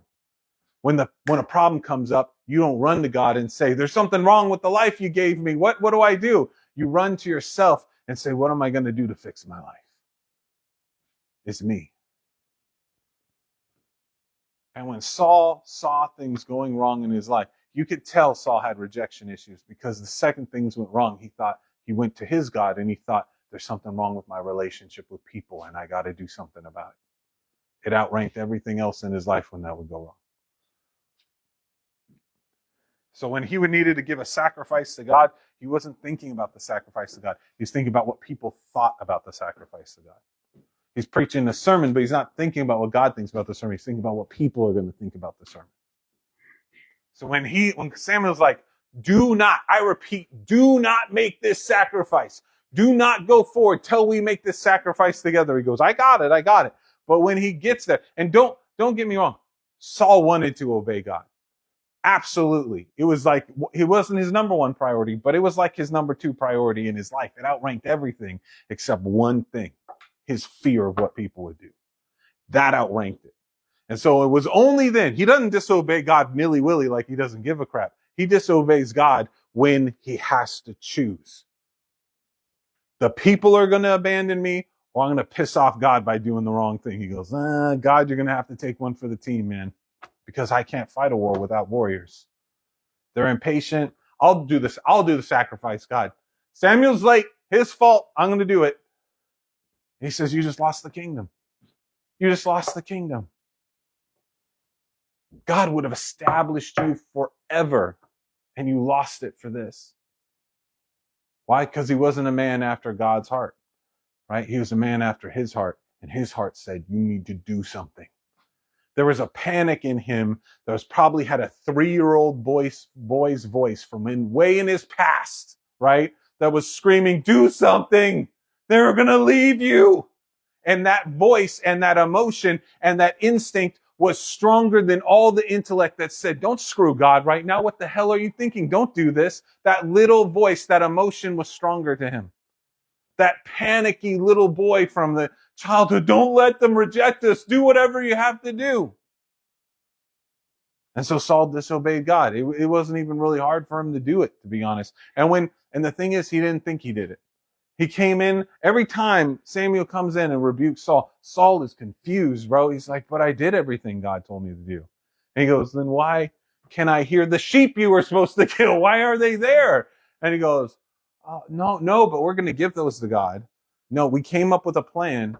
We came up with me and the people that I've invited into my life to take the spot that God's supposed to have. You know, my false idol of what they think.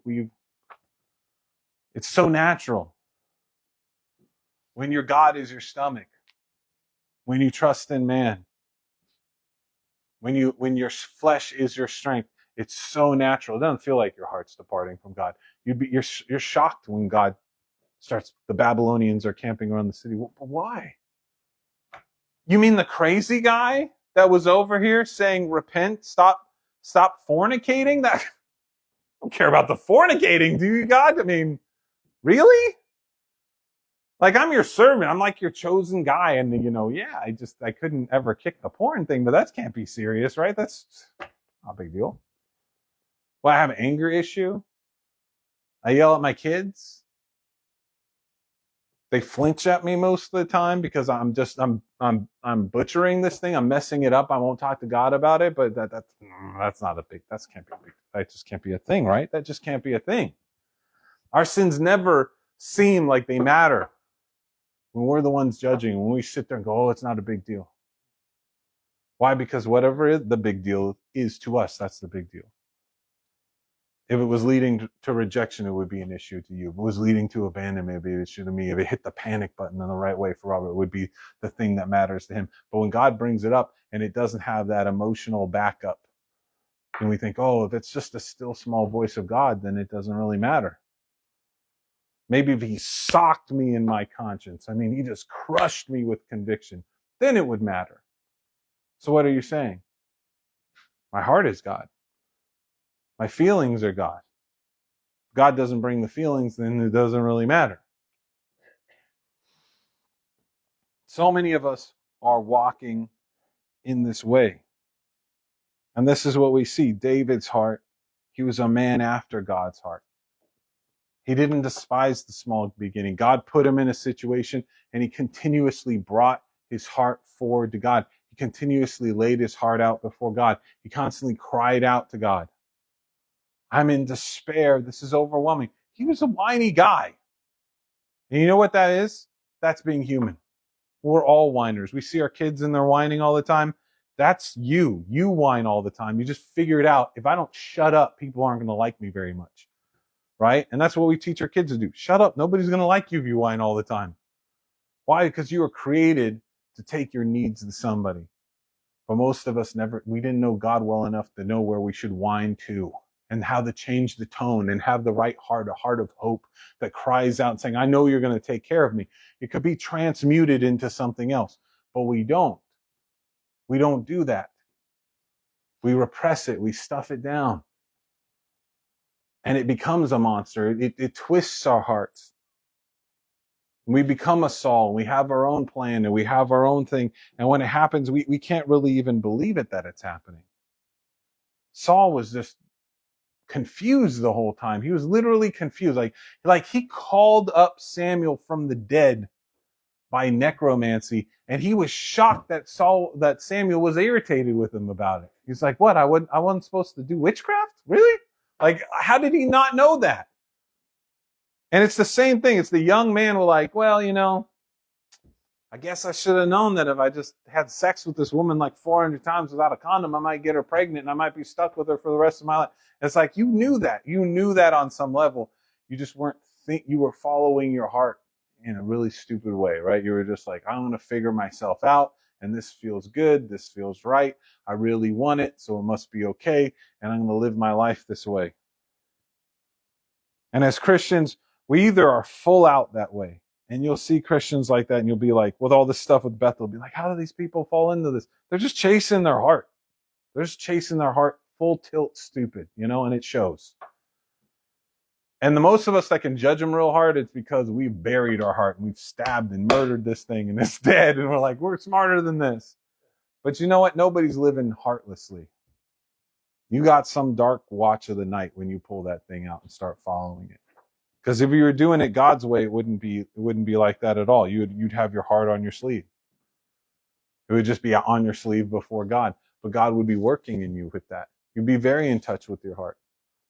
So instead you bring it out. So I watch some TV and I laugh at my Seinfeld. And what are you doing? You're feeding your heart.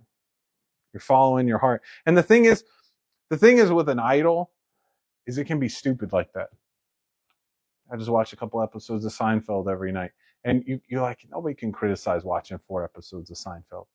Nobody can criticize that. Well, how could you criticize that? I just make a big plate of recession-proof nachos and I eat it. Nobody can criticize that. It's not healthy, but whatever. It's just food. Nobody can criticize it. But you're sitting there saying, my heart's pure. And God's like, you have no idea what's going on in your heart about that. In fact, you have a pretty strong suspicion, right? You know something's wrong with the fruit there. You know it. You know your conscience is heavy. You know you're far from God. You know God's staring at the back of your head when you do that thing. You're like, I ain't looking. I'm not going to turn around and look at you. Because I know you're going to ask me to change something. I know you're going to want to peel this and figure out what this is, and I don't want to do it. That's what goes on. And yeah, on the outside, you can take the evidence and you can argue all the but when you get down to it, you'll get to a place where you're living for nachos. Like literally, I know it sounds like a stupid joke, but literally, you got through your day thinking about it's pizza night. Literally, that's what you live for today, was I'm going to eat some pizza and I'm going to watch some TV and then I'll say, I'm going to bed like that. And it's just like any other stupid thing that people live for. I'm going to hit the club. I'm going to the club tonight. Get me some, Same stupid thing. But we'll clean it up enough like you can't. It's almost like the measure of our standard is, can you convict me before other people of this being a sin? Instead of saying, God, you're Lord, do you like this? We never ask that. Because we already know he's going to be like, I don't like it. Sit down, I'll tell you why. And then he's going to show us, and we're like, yeah, I'm going to have to stop now. Like, expose this as an idol. Now I really got to stop. And that's what I was afraid you were going to do. I was afraid you were going to take my idol away, and now you have, And that's what happens. It does happen that way. I'm not going to blow smoke up your skirt and tell you God's not going to do that. He's going to do that. But it's not for no reason.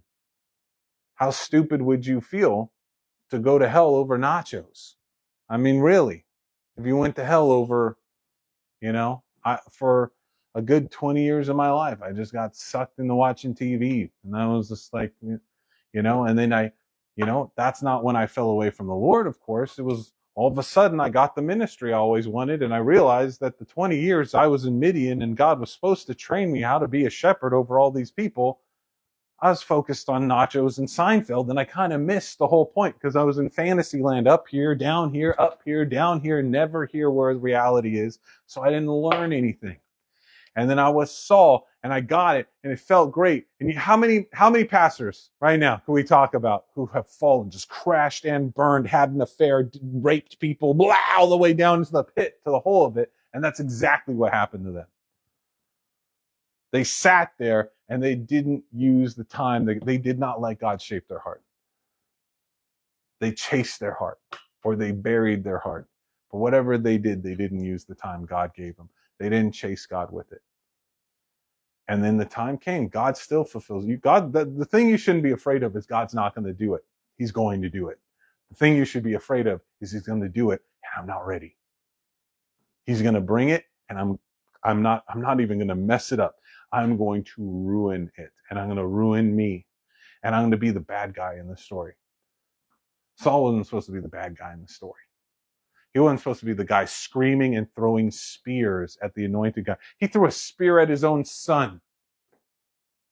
He threw it at Jonathan. How dare you be friends with God's anointed? Don't you know he means to replace me? He was so craven, and he was so addicted, and he was so broken by the end of it all that he was just, it's like these people, the Bethel people and all this stuff that's coming out. Why do you think they're hiding all that stuff? Just clinging. I don't want my kingdom to be. They can feel their kingdom being ripped away, and they'll do anything to keep it. Anything, just cover it up and shut up and just to leave us alone. And the last thing they're ever going to do is step down, take a knee, and give it up. Because they waited for years for it, hoping to get it. God kept the promise, but somehow they still own that like they did it. And they've wasted their opportunity. How tragic not to be trained in the hour for training, to despise it so much you won't go to class, to sit there and have so little faith in the season, be like, I can't talk to God about my day. It's too depressing to me. It's just too much. I can't face it. I can't face who I am. I can't face the field. I'm Moses. I can't just look at these stupid goats and talk to God about it. It's too small. I used to be a prince in Egypt. How humiliating is this? And so I'm just going to check out. I'm going to fantasize about myself up here, or I'm going to lose myself in a pit of self-pity, or I'm going to check out into this pleasure or check out into this worldly thing. I'm going to hide out in the ashy pit of Sodom and Gomorrah. I know God hates this, but I'm not really doing it, God. I'm just laughing at other people doing it on TV. That can't be that bad, right? And I'm going to live in the ash pit of something he's already judged and avoid him. I'm not going to I'll meet with them, but I'm not bringing my heart to the party. I'm not going to pour out what I care about. Checklist. What do you want to do today, God? Okay, I'll make sure I do that. But I'm not going to bring my heart in. He's going to ask me about something like, I don't want to get into that. I don't want to get into it. That was Saul. Saul was introduced. He could talk to God. He prophesied. You know what his problem was? He was shallow. He didn't want to talk to God very much. He's like, that's enough. And then when God stopped talking to him, he wasn't upset about losing contact with God. He was upset because he's like, how the hell do I know when to make the fight or not? What do I do now? The kingdom's slipping away. Go get a witch. We're going to call up Samuel so that I can, and it wasn't like, how do I get saved? I don't think Samuel would be like, this is the wrong way, bro, but I'm on level with you. This is how you repent before God. But that wasn't it. He was like, how do I keep from losing the kingdom? He's like, reality check. God already promised to take it away. You can't keep the kingdom. It's over, bro. Stop hanging on to it. Ask about how to save your own soul. So many people do that. So we tend to think, all right, bury the heart, get rid of the heart. Facts over feelings. And I am facts should be in charge, not the feelings. Don't get me wrong about that. But then we look at Solomon. Solomon also had a crazy heart, right? Because what did he pray? He prayed for a wise and discerning heart. And he became the wisest man who ever lived, at least up to that point. I forget how it's phrased exactly. But God gives him wisdom. He praises him for it. He has a dream. God says, ask me for anything. And he says, give me a wise and discerning heart. And God says, that's a great thing to ask for.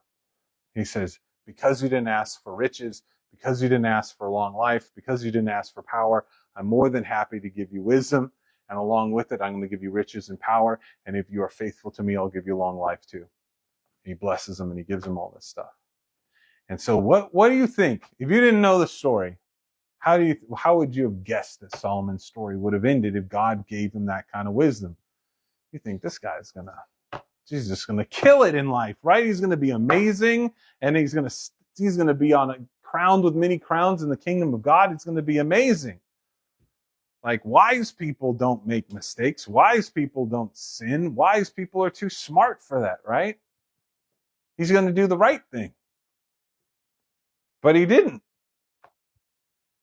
Solomon had a horrible run, right? He was really wise, and then he did a bunch of really stupid things anyway, right? Like scripture says, don't multiply your horses, your riches, or your wives, or you will come under a curse. Like Moses talks about it pretty clearly. And those were the exact things that Solomon was after. Literally more horses, more gold, and more wives. He had 700 wives, 300 concubines or something. I mean, I don't know how you get through the day, bro. I don't know how he walked around. I thought you'd be dehydrated at minimum, bro. You'd just be in trouble. He was just, I don't know. That's like a full time. When you run the kingdom, bro, you just need to be bed to bed to bed to bed. I don't know how you get anything done. But that's what he did. He had so many wives, and they lured him into idolatry. He began to worship false gods. This is the smartest, wisest man ever. How is that possible? We have to really look at what he asked for and why. This is, again, sometimes we are so close to the right thing, but not we have a new heart, but we aim it in the wrong direction, right? We hope in the Lord that he's going to, I hope the Lord does this thing, but we don't make him our hope. And in the same way, Solomon asked for wisdom. But if you look at his prayer, what he says is, my father has given me this giant kingdom and I'm a youth. I have no idea what I'm going to do. I'm going to screw it up. You can hear the fear in his prayer. I'm terrified I'm going to make a mistake. Give me a wise and discerning heart so I will know what to do. That is his statement. God's not really in that picture. He's saying, God, keep me from screwing up. That's what he's saying. Help me do the right thing all the time. You know what that is? Perfectionism. That's what that is. Perfectionism is one of those things that seems righteous or godly, but really it's going in the opposite direction of God. Solomon wants wisdom, and he attains wisdom, and he's studying. You know what he does? This is what wisdom does. He said, I'm going to do everything to see if it works or not. People say having a lot of sex will make you happy. I'm going to go try. People say being drunk makes you happy. I'm going to go get drunk. He didn't go to the Bible and say, well, those says that's a waste of time. I should probably skip those. He had to go and check everything himself because he's a perfectionist. And so he went through every little thing, trying to obtain understanding, wisdom. He was a philosopher. He was just going through all the stuff. That's really amazing. If you look, what's really telling about Solomon, there's 3 books in the Bible that are attributed to Solomon. Solomon wrote these. The first one's the book of Proverbs, right? Just a list of wise sayings. This is what a wise man saw in life. Hey, heads up. Don't be an idiot. You know, don't do this. Don't have sex with somebody else's wife. He might kill you. You know, pretty basic stuff, but it was, it was revolutionary at the time. Still, I think some people's lives would be changed if they had read that book in their life at some point. You know, take a grain of salt, read some Solomon, right? That was his first book. His second one was Ecclesiastes. How many people have read Ecclesiastes? You know what Ecclesiastes is about? It's about vanity. It's about meaninglessness, things that seem valuable, but they're not. It's an egg, and you think, if I sit on this egg, it will hatch into something wonderful. You pour your whole life into brooding on this egg, and then you find out it's a freaking cement egg. It ain't, or it hatches and it's a snake, and you've been bamboozled. It's meaningless. It was vain. It was a chasing after the wind, right? And Solomon in Ecclesiastes goes through, and he goes through things that are more obvious, drinking and women and all this stuff. He ends up, this is sort of the crescendo where he looks at wisdom. And he says, wisdom is stupid. Wisdom is meaningless. Attaining knowledge and much study is meaningless. It doesn't change anything about your life.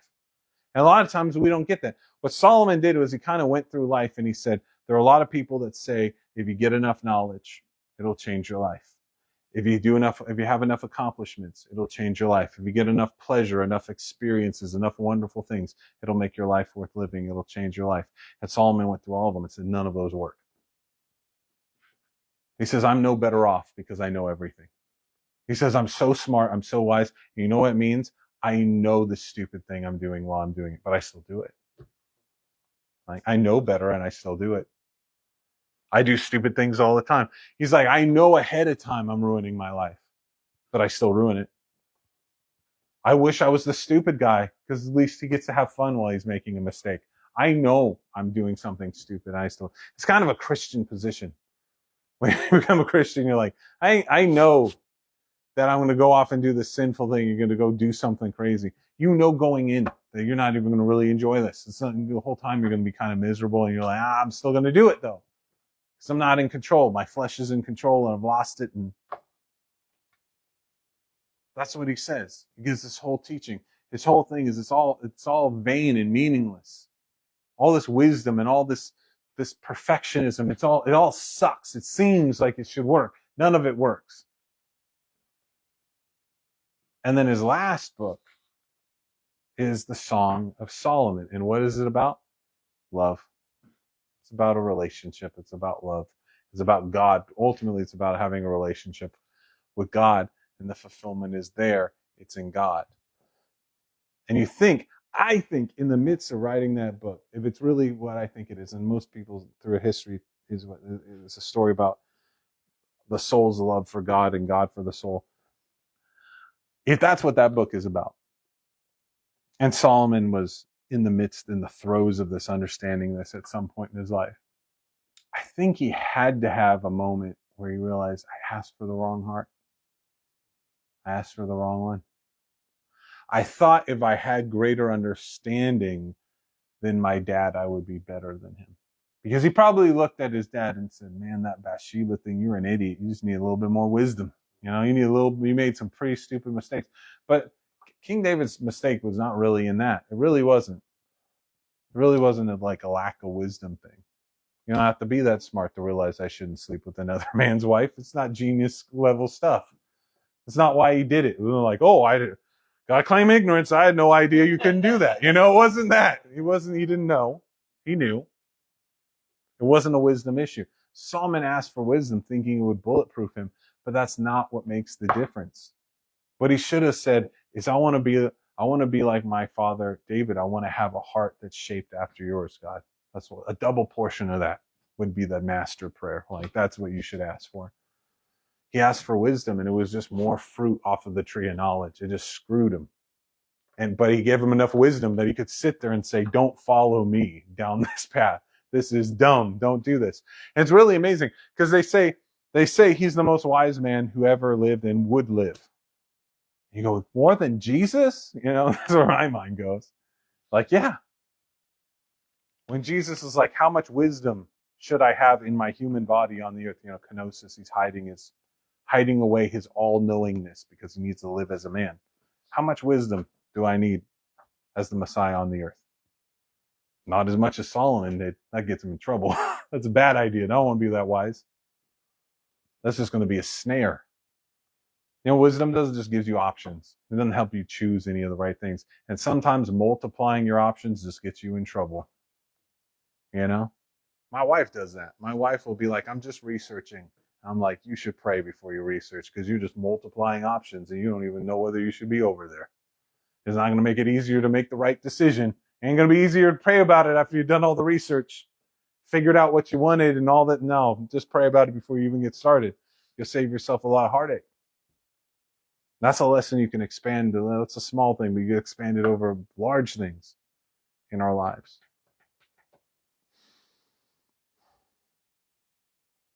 At the end of the day, I think it really boils down to this question: whose heart do you trust? Whose heart do you serve? Because I think we answer both of those questions with our heart. I trust my heart. I trust what I think it's saying. I trust where I think it's leading me. When I have feelings, I go, those are probably right. I don't think this guy likes me. I think God's probably pissed at me right now. I think I've probably lost my salvation. Or I think I'm God's gift to the world, and these people should bow down before me because I'm so freaking amazing and they can't even see it. Whatever it is, you trust your heart and you serve it. And you think, I keep serving it. It's going to lead me to God. It's going to lead me to a better life. It's going to lead me to the place I want to go. I can almost guarantee you it's going to lead you everywhere but there. You're going to go from bad to worse on this stuff. It's going to lead you astray. Now, what does that mean? Whose heart should we trust? God's heart. So often it comes down to this. This is how my heart feels, and here's God's heart over here. And I'm going to judge what's in God's heart based on my feelings. I don't think he's really on my side. I don't think he really loves me. I think he's abandoned me.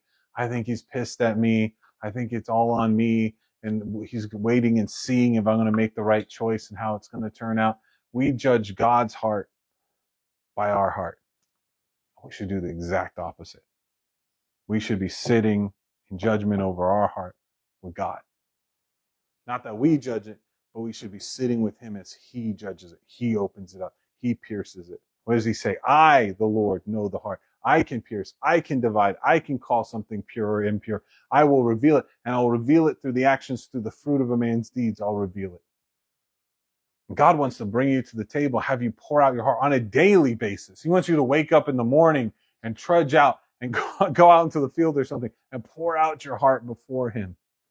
And you go to work, maybe it's get through half the day with the kids or whatever, and you have your little break time. He wants you to pour out your heart again. How are we doing? Open it up, talk to things, understand, talk to him about things. And he's going to the things you want to talk about. All right. The things he's highlighting you probably don't want to talk. That's where it's at. Talk about that with him. Open that up with him and see where you end up going. Now, whose heart do you serve in that? Now, of course, you serve God's heart if you're obeying God. But you need to understand God is working in service to your heart. The crazy thing is you spend your life chasing what your heart wants, and you'll never heal a single cut in that heart. You'll make it worse. But if you will ignore what your heart wants, and you will chase after what God wants, you will find your heart again and again, and you will find it getting healed more and more and more, transformed, set free, fulfilled. That's the crazy sort. It's almost like it's not really a hypocrisy or a contradiction. It's not, but it almost seems like it to us. It's such a foreign idea. Wait, I ignore my heart. I do what God wants me to do. I feel like I'm betraying my heart and saying, nah, I'm not going to listen to you. I'm going to do. But in that process, I save my heart. I redeem my heart. Yes. What do you think David wanted to do sitting in that sheep field day after day? You think he wanted to worship God and talk to God about it? Or do you think he wanted to go into fantasy land in his head? Or just abandon the sheep? Just walk off and do something else. Force the situation. Try to be king by force. Do something else. Of course he wanted to do those things. Of course there was the temptation. But he said, I'm an idiot. I shouldn't listen to me. You know? We should all get that in our heads. I don't know how to run my life. That would be the dumbest thing I could possibly do. I have an idiot compulsion. My idiot compulsion says you should try to be God. You should run your own life. And I should look at that and say, that's really dumb, Philip. You shouldn't do that. You really shouldn't try to do that at all. You should humble yourself before God and say, I don't know what I'm doing. What am I supposed to be doing? I should get up and be like, God, I think my life's being wasted, or I think I'm in the wrong place at the wrong time, or I think it's taken too long to grow our church, or I look at this, and I look at that, and blah, blah, blah. And I should come forward, God, with that stuff in submission and humility and say, this is what I think, and I'm probably being an idiot about it because you put me here.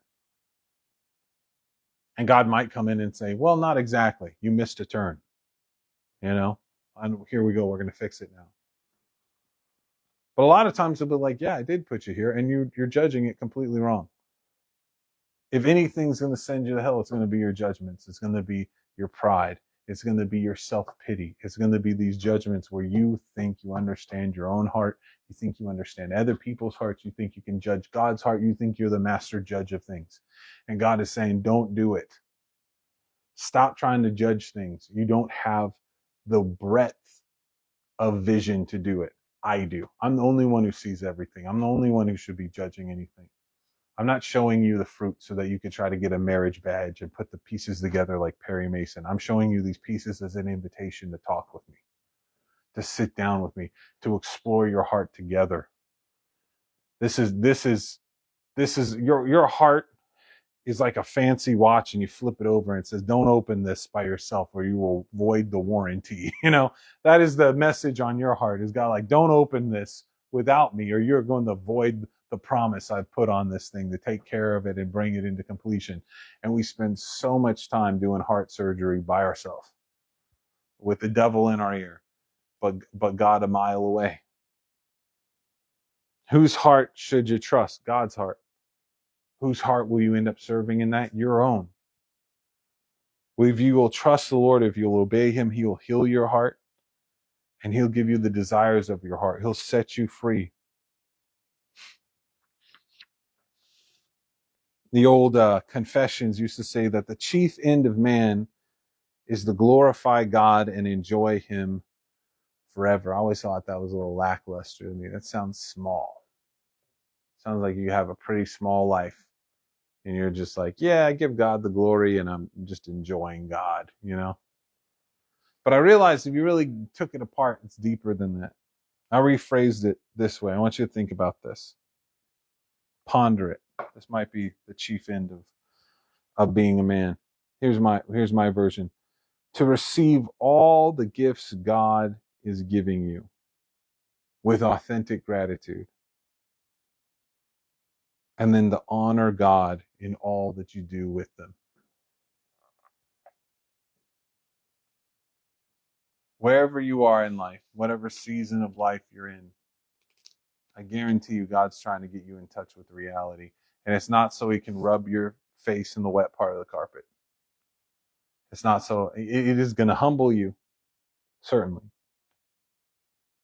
It's going to humble you, to tighten up that leash, to come down to earth, be real with where you are in this season of your life, where you really are, the person you really are, the disciple you are, the father you are, the husband you are. None of that's pretty.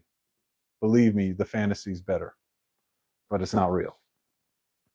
But the reason God is bringing you to that place, he's bringing you to reality, because it's only when you're in reality that you can receive the gifts he has for you. It's the only place you're really going to meet God is in the real world. If you're meeting God in your fantasy, it's a fantasy God. It's not the real one. He's calling you to reality to meet you there. And he's trying to give you gifts.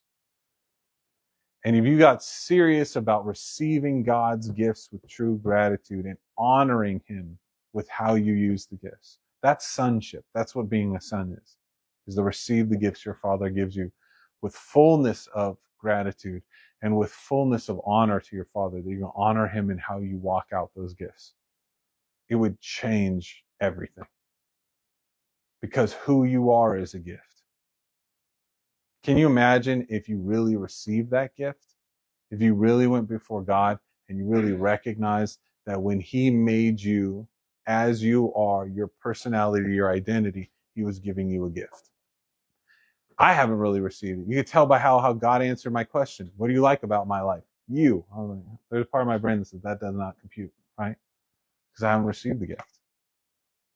I'm not grateful for it. And I don't honor God with the way that I use it because I haven't received it. There are so many things in our life.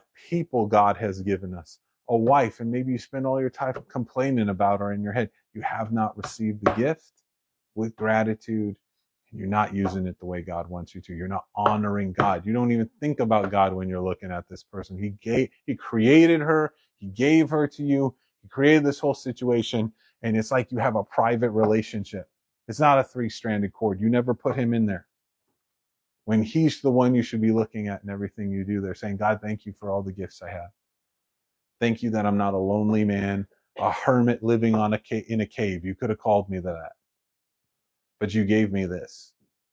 And I want to be worthy of what I'm doing. I want to stand tall in what I'm doing in these areas. The arrogance, the pride we have when we look at our life and say it's not enough. It's like, really? It's not enough? It's not enough if you led your wife to heaven, that's not enough. If you led your kids to heaven, that they would be great, that's not enough. That you help your brothers be great and walk with the Lord in greatness, that's not enough. And the truth is, if we're real, Our problem is we're feeling so sorry for ourselves. We're so lost in our pride fantasies and our pity fantasies that we're not actually doing a very good job of any of those things. We're not in contact with reality long enough to help the wife, to help the kids, to help our brothers. We're lost in our heads most of the time.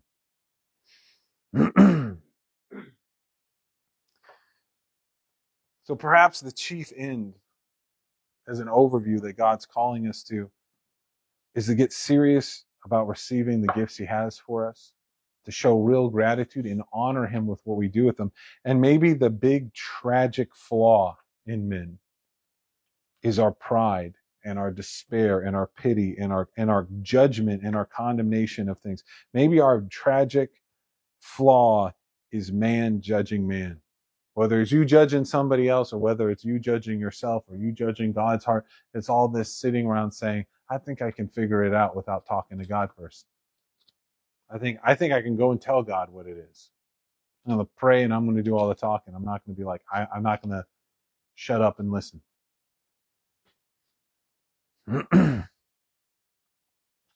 I tell you, there is a safety that exists in childlike humility and in an earnestness and in a loyalty to God.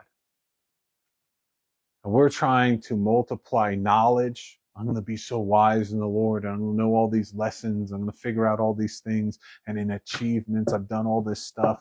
And in pleasures, I've experienced all these things and I've accomplished and I've built this thing. And I think most of the time God's like, no, like the kid, like the little child. Remember when I put the little child in front of everybody? A little child doesn't get in trouble because they don't get in trouble until they start thinking they know what to do. A humble child just goes, I'm over in over my head, and they call for help. They don't get that deep because they know they can't. They don't know what they're doing. And they cry out for help. I don't understand this. I'm not strong enough to do this. Pick me up. Help me. I don't know. And they cry out. That's what our relationship's supposed to be like with God. We're supposed to be leaning into him. Like God said to me earlier this week, just stay next to me and don't wander off after things. If you're going to trip and fall, it's going to be out of judgment. It's going to be thinking you know something that I didn't tell you. Pride in yourself or pity in yourself or despair in yourself is going to be, or looking at somebody and you're so fixated in this a relationship of strife with this person over here or with this movement over here or with this thing or that thing or this politics thing or this church thing, and you're so caught up in it that you don't realize you're running after things God never said. Believing in wisdom that you generated on your own or you gathered from other sources, and you're putting your full confidence in it. What is that? That's you putting your trust in man and making the flesh your strength. Of course your heart is running away from God. Of course you're living in the desert like a dried out bush, and you don't notice when something good comes your way. It's all been warned. That God has warned you. He's told you exactly how that's going to go down. Now I'm going to be real. This sermon doesn't leave you with an answer in hand per se. There's not like an obvious, here's the golden key to your life to fix all the stuff that we're talking about. And I think that's by design. You cannot see a truth while you're still looking at the lie. You can't. You have to give up on it. You got to take your eyes off the falsehood. You gotta let go of the answer you have and ask the question again to the right person. You got to turn to God and get it that way. But if I really boil down the lesson that God's pointing at, and I do think there's a lot of meat there to bite into and start chewing on, is that we need to recognize the patterns that are there. And for a lot of us, our pattern is, I float on a sea of feelings in areas where I should absolutely know what the facts are. I should go to God. I should ask. I should know. I should have talked to him about it. I should know. But I'm vibe checking the whole thing. It feels like I'm not doing good today, or it feels like my life's spinning out. But you never talk to God about your life like that. I'm here. I know God has me here. I know God has set it up so that I'm staying home and watching the kids, and I know this is what's set up, but I never talked to him about it. And there's all sorts of crazy things going on in my heart, but I'm not going to talk to him about it. I know God's called me to the business, and I know that he's called me to do this and that, but I'm not going to go and talk to him about it. It's those weird things that happen. That's the same. It's dangerous in marriage too, right? We've talked about it in the past, and now we're never going to talk about it again. And it's causing strife in your heart, and it's causing problems in your heart. Why wouldn't you go back and talk about it? It's not sitting well. If it's heavy on your heart, it should be poured out before him. And sometimes we're not being honest when it is. We need to stop guessing. We need to stop living off of the feeling and doing little vibe checks, little temperature checks about things. And instead, we should follow the guidance and the judgment that God is giving us.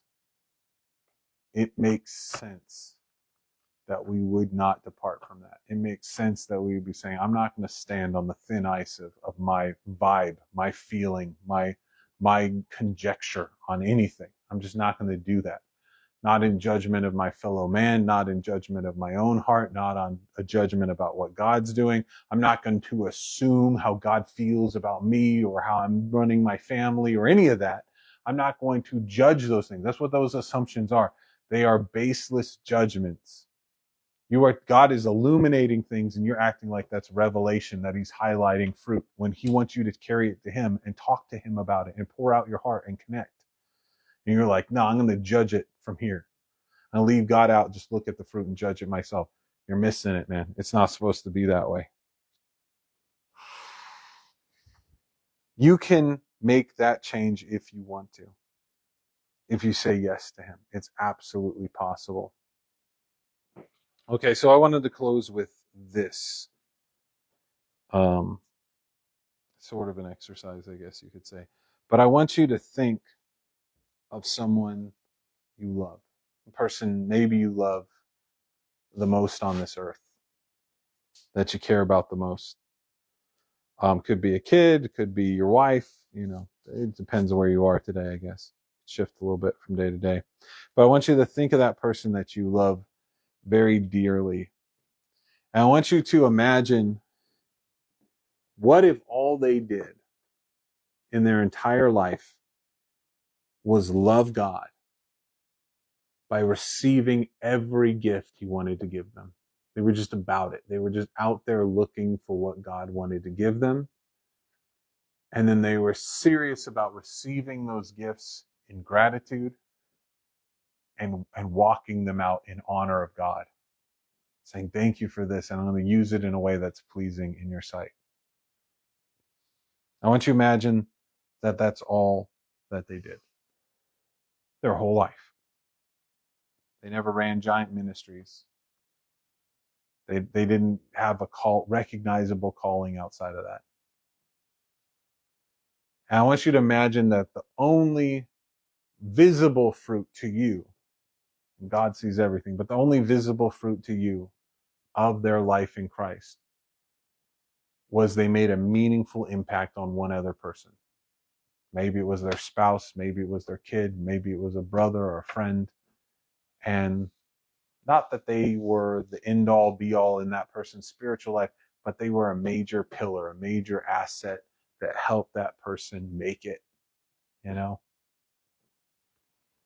I want you to ask yourself, would that be enough for them to stand tall, to be proud? I hate to use that term, but to be proud, to be content with their life. Could they wake up in the morning and look at that life without feeling ashamed, without feeling like they have to run off the fantasy land and pretend, imagine the future, or disappear into something else? Could they just live in their life? Would that be worthy? I want to take it one step further. I want you to imagine that the person that they were a pillar in helping them get to heaven, I want you to imagine that that person was actually themselves. What if they didn't even make that big of an impact? Other people weren't even that interested. So they didn't make that big of an impact in anybody else's life. What if the person they got to heaven was them. How do you think God feels about that? Do you think he's so grateful? So grateful when they get themselves, that person that you love so much, they got themselves there. He doesn't have to do without them throughout eternity. When a person saves themselves, they're not saving themselves for themselves. That's not how salvation works. They're saving themselves for Jesus. You don't think God is just as grateful for that? Yeah, maybe there's an Oscar Schindler moment at the door. I could have done more. I could have reached more. But you think God's like, yeah, go to hell. No, he's like, yeah, okay, but you're here. Look what you did do. I'm grateful for it. I'm grateful I don't have to do without you. Thanks for making it. Thanks for taking the hand offered.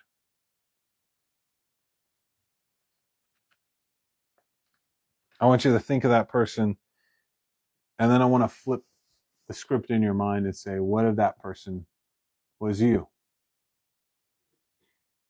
What if all you ever did in this life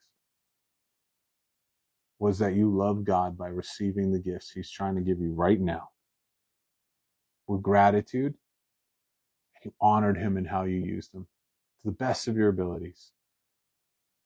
And what if the fruit of that, the only fruit of that, was you just helped your wife get to heaven a little easier, your kids a little easier, your buddies in this room a little bit easier? It never got bigger than that. It never got shinier than that. Would that be enough? And wouldn't it be enough even if nobody listened? If your wife didn't listen, if your kids didn't listen, if your buddies didn't listen, if the only person at the end of the day that you could really convince to trust in God was you, which is, if you really think about it, is the truth. The one person that we really have the power to convert, the only person whose mind we know we can change is our own. The only will we can control is our own will. So if you got to the judgment seat at the end of the day and all you could show was, God, I got this heathen in me, myself, and I. That's who I got here. Would God be disappointed?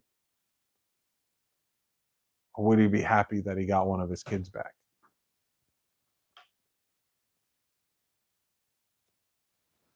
Let me ask this question. Would that life be too small to handle? Would it be a life you would have to hide from in pride or in judgment or in pity or in some other hole? Or could you touch down in reality and stay here with God and talk to him about it and just own it and be here?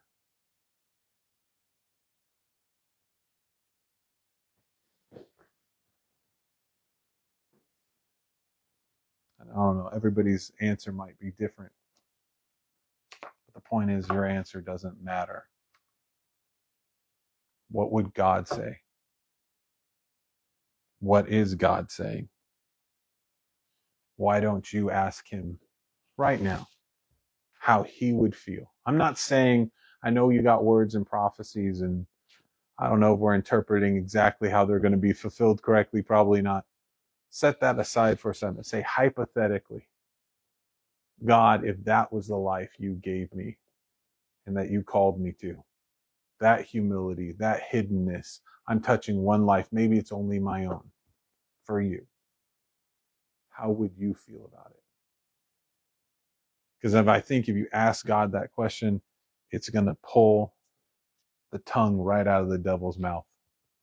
It's going to mute him in some areas of your life where you've never been able to turn him down. You've never been able to shut him up. And maybe when it pulls the fangs, it pulls the pain out of these areas, maybe God can begin to invite you into staying here with him instead of having your heart run away. Because your heart's not really running away from God. Your heart's running away from the will of God. Your heart's running away from the situations which you think are too small or too scary or too broken or too disappointing, or they make you look bad or whatever. They're going to hurt me in some way. And so if you can let God pull the teeth out of that and say, hey, you can just be a sheep. Just be a sheep. Because the fact is, most of the time when God's got you parked in a place like you are right now, that's what he's trying to teach you. Be a sheep. We think David was learning how to be a shepherd. He wasn't. He was learning how to be a sheep. And it was at the time that he really learned how to be a sheep that he became a great shepherd. And then God said, it's time to elevate this guy. It's time to move him into a new job. And you know, when David fell with Bathsheba, he forgot he was a sheep. He started thinking, I'm a king. He started thinking, I'm in charge, man. I'm an emperor. A shepherd with a sheep's heart would have never stayed home from the battlefield. Would have never happened. He wouldn't have been walking around in his silk robes on the roof of his house. It would have never happened that way. And the interesting thing is when Nathan the prophet pulls him off of the ledge, he comes and he rebukes him. What's the parable he tells? There's 100 different ways he could try to point out David's sin with Bathsheba to him, but he tells a parable about a guy stealing a sheep. You think that's an accident? God's calling the shepherd back to where he belongs. You're a sheep, man. He's calling him to the simple place where God saves you. He saves you. You follow him in childlike simplicity. You don't know what the hell you're doing. You ask questions. You believe the answers. What other option do you have? You're going to audit God. You're going to judge God. You cast your judgments to the ground. That's not going to work.